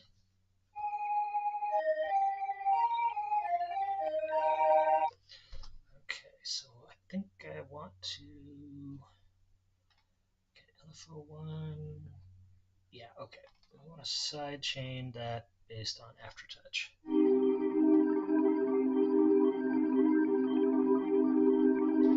Yeah, yeah. Now we're playing with power.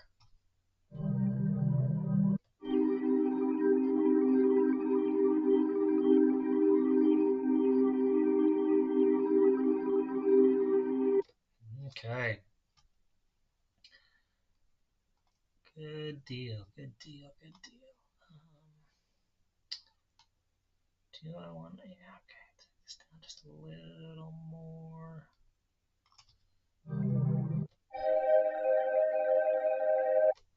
I think I will also have aftertouch open up the filter just a little bit.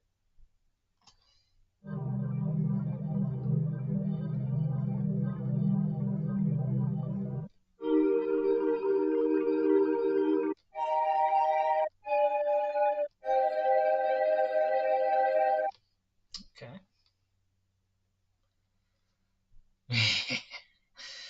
Yeah, it's fun to have itself modulate there, and it gets all twitchy, doesn't it? It's just over there freaking itself out. Okay, so let's go to the...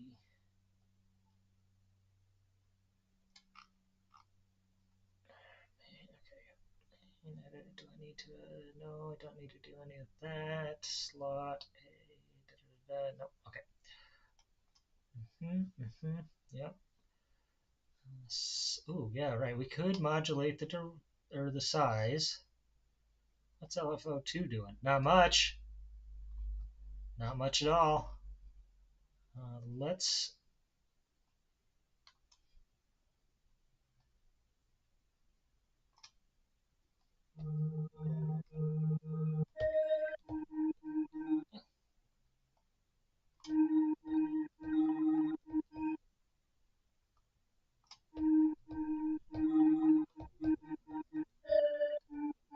All right, so now we get a different LFO every time we hit a key here. And we're going to use that one to affect the size of the grains.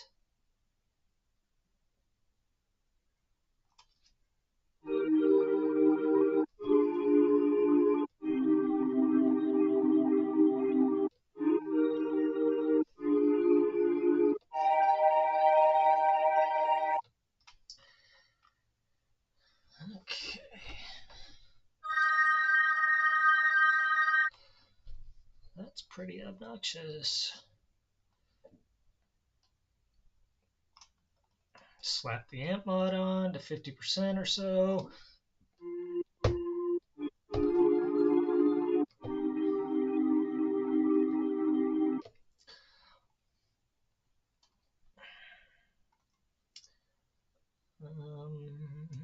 All right, just gonna go to the utility engine, turn on this, it's not.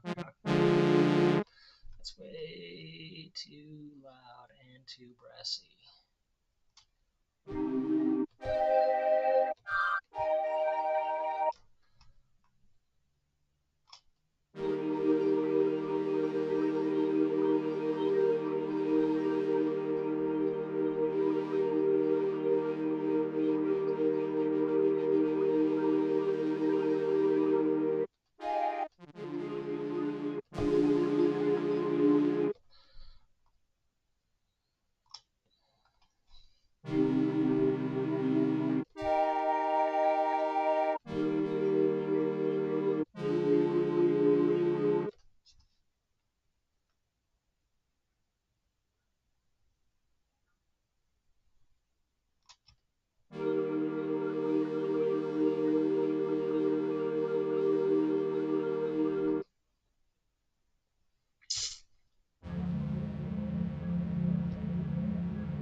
Don't have the mod wheel doing anything yet.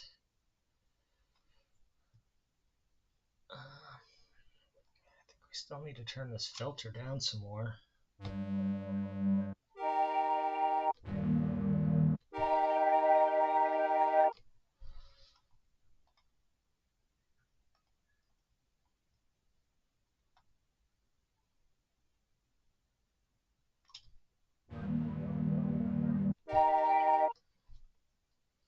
Maybe I'm being too fancy. Yeah, I think I just need to go with the...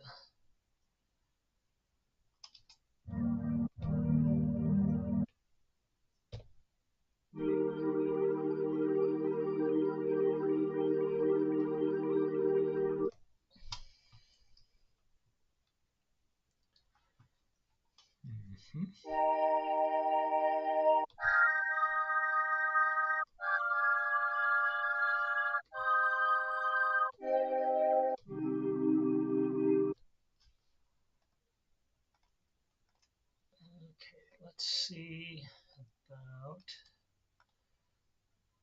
wavetable on the second engine. Nope, turn the morph back on. That's not what I meant to do.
Two.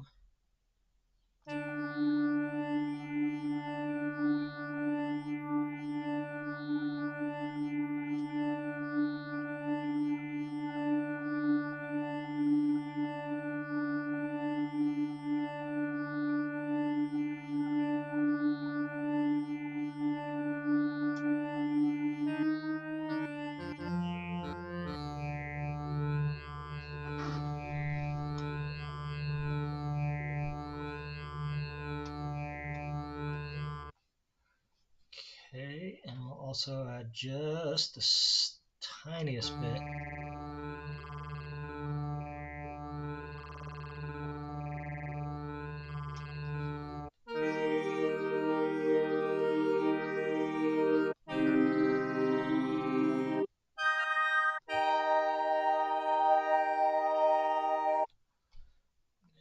turn this down just a little bit in the mix.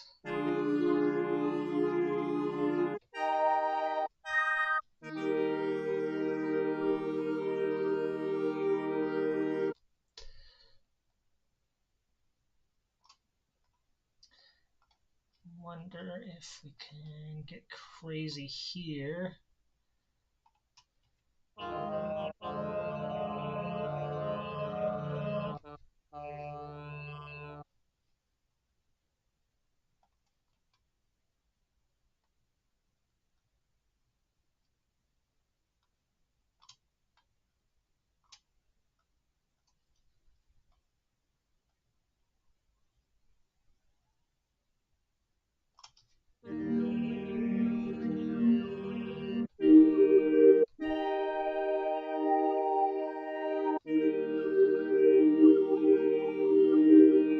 Ooh, that's kind of cool, but yeah, it goes insane sometimes and blows out the speakers. But that's okay. That's why God invented compressors.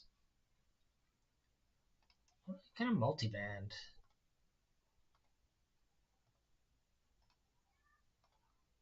Fat low end. Oh.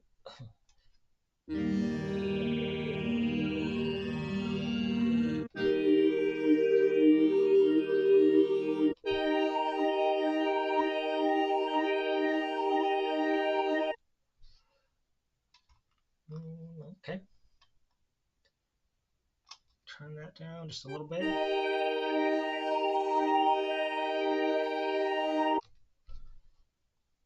Maybe even just a little bit more. Maybe even a little bit more. 3 dB, 3.5, somewhere in there.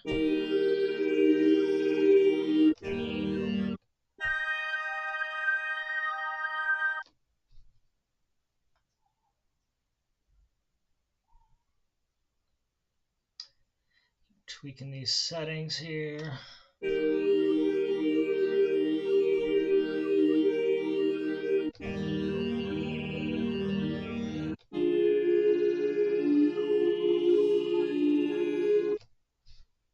Okay. A lot of feedback.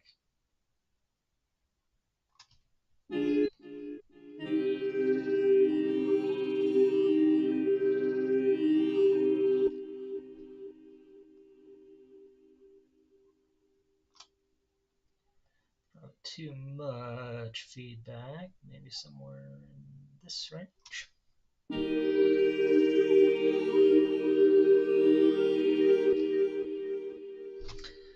Good news. Aftertouch can control the feedback. That's good news to me. I don't know, maybe no one else cares. And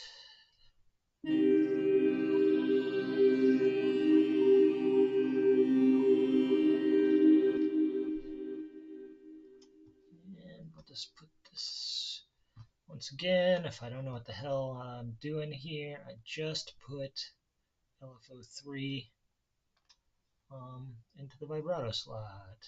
And we will modulate it by the mod wheel, 100%. And go back to the sample engine, we'll do the same thing. Modulate by the mod wheel, 100%. Okay.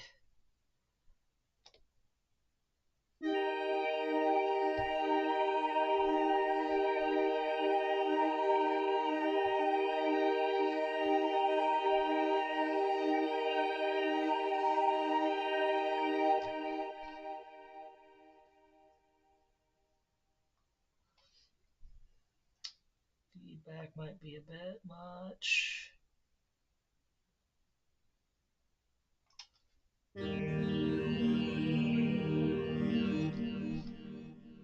Actually, I'm going to stick that in another slot, and I'm going to stick a phaser in this one too.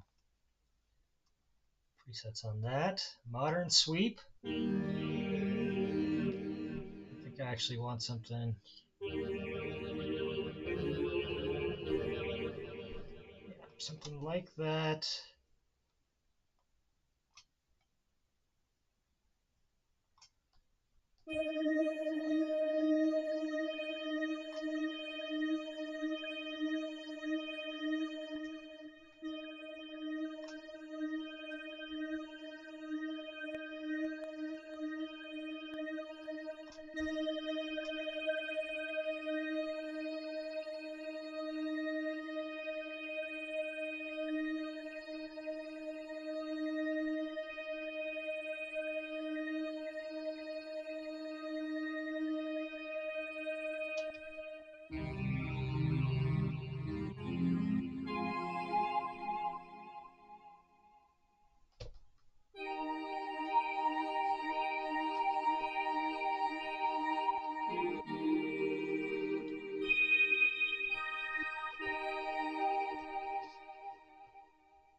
I should actually, so I had that opening the filter. I think I'm actually going to have it close the filter.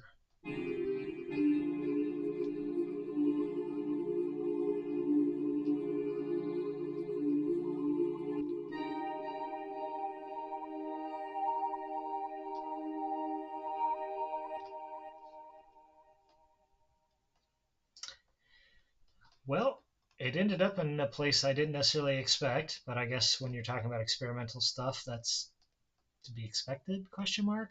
Would it sound better with unison? Didn't sound that different, honestly, so let's go ahead and ignore that. Yeah, that is kind of, I mean, that's the first time I've ever looked at that multi-band compressor. And I've only screwed around with multi-band compressors a handful of times, honestly. I've only just started to get my head around compression in the last 2 years anyway. And I certainly would not pretend that I'm any sort of expert at it or anything like that. So it's still a little bit of a mystery to me.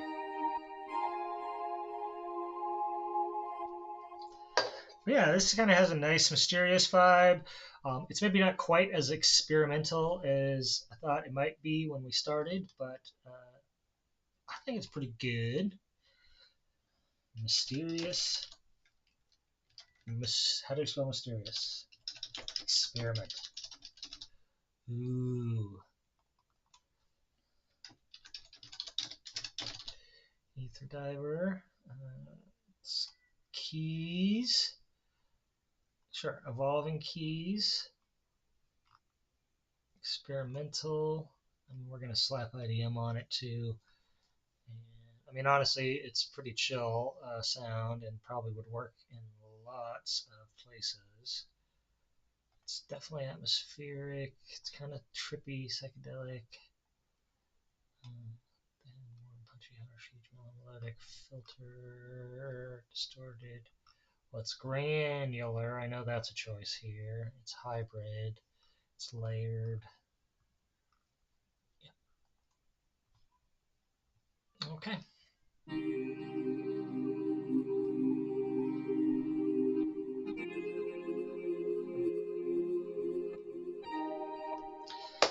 Okay, well, by watching along as we were going here, I know we had 4 or 5 people at one point, um,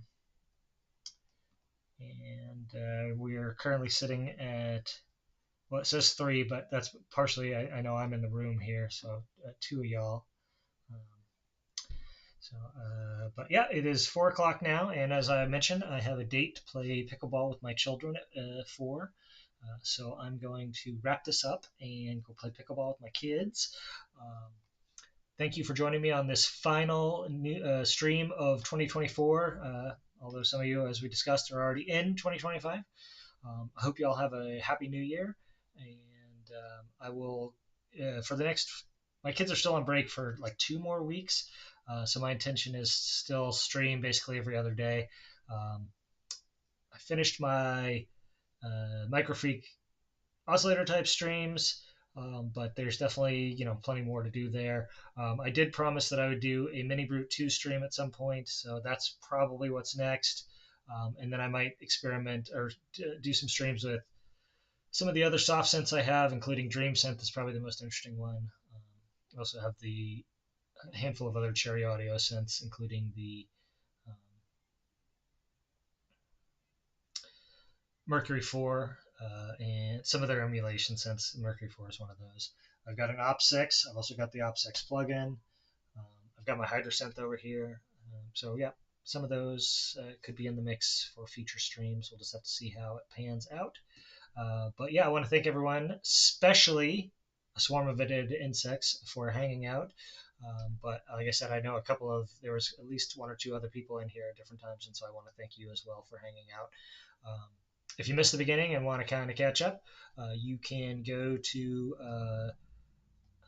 the VOD will be live in just a few minutes, and then later tonight I'll actually update it with timestamps for all the sounds that we made, so you can jump around and don't have to sit through the whole thing if you just wanted to see like one of the sounds.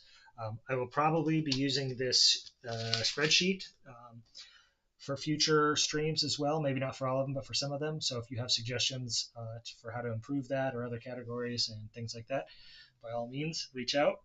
You can message me on YouTube. You can find me on Blue Sky, Blue Sky, or Mastodon or Instagram for that matter, and send me a message at any of those if you have suggestions about things we could be doing different / better. And yeah, I could ramble endlessly, and I've proven that several times, but I'm actually going to hit the stop button now. Thank you again, everyone, for coming by. Happy New Year. See you in 2025 with some more synth programming. Bye.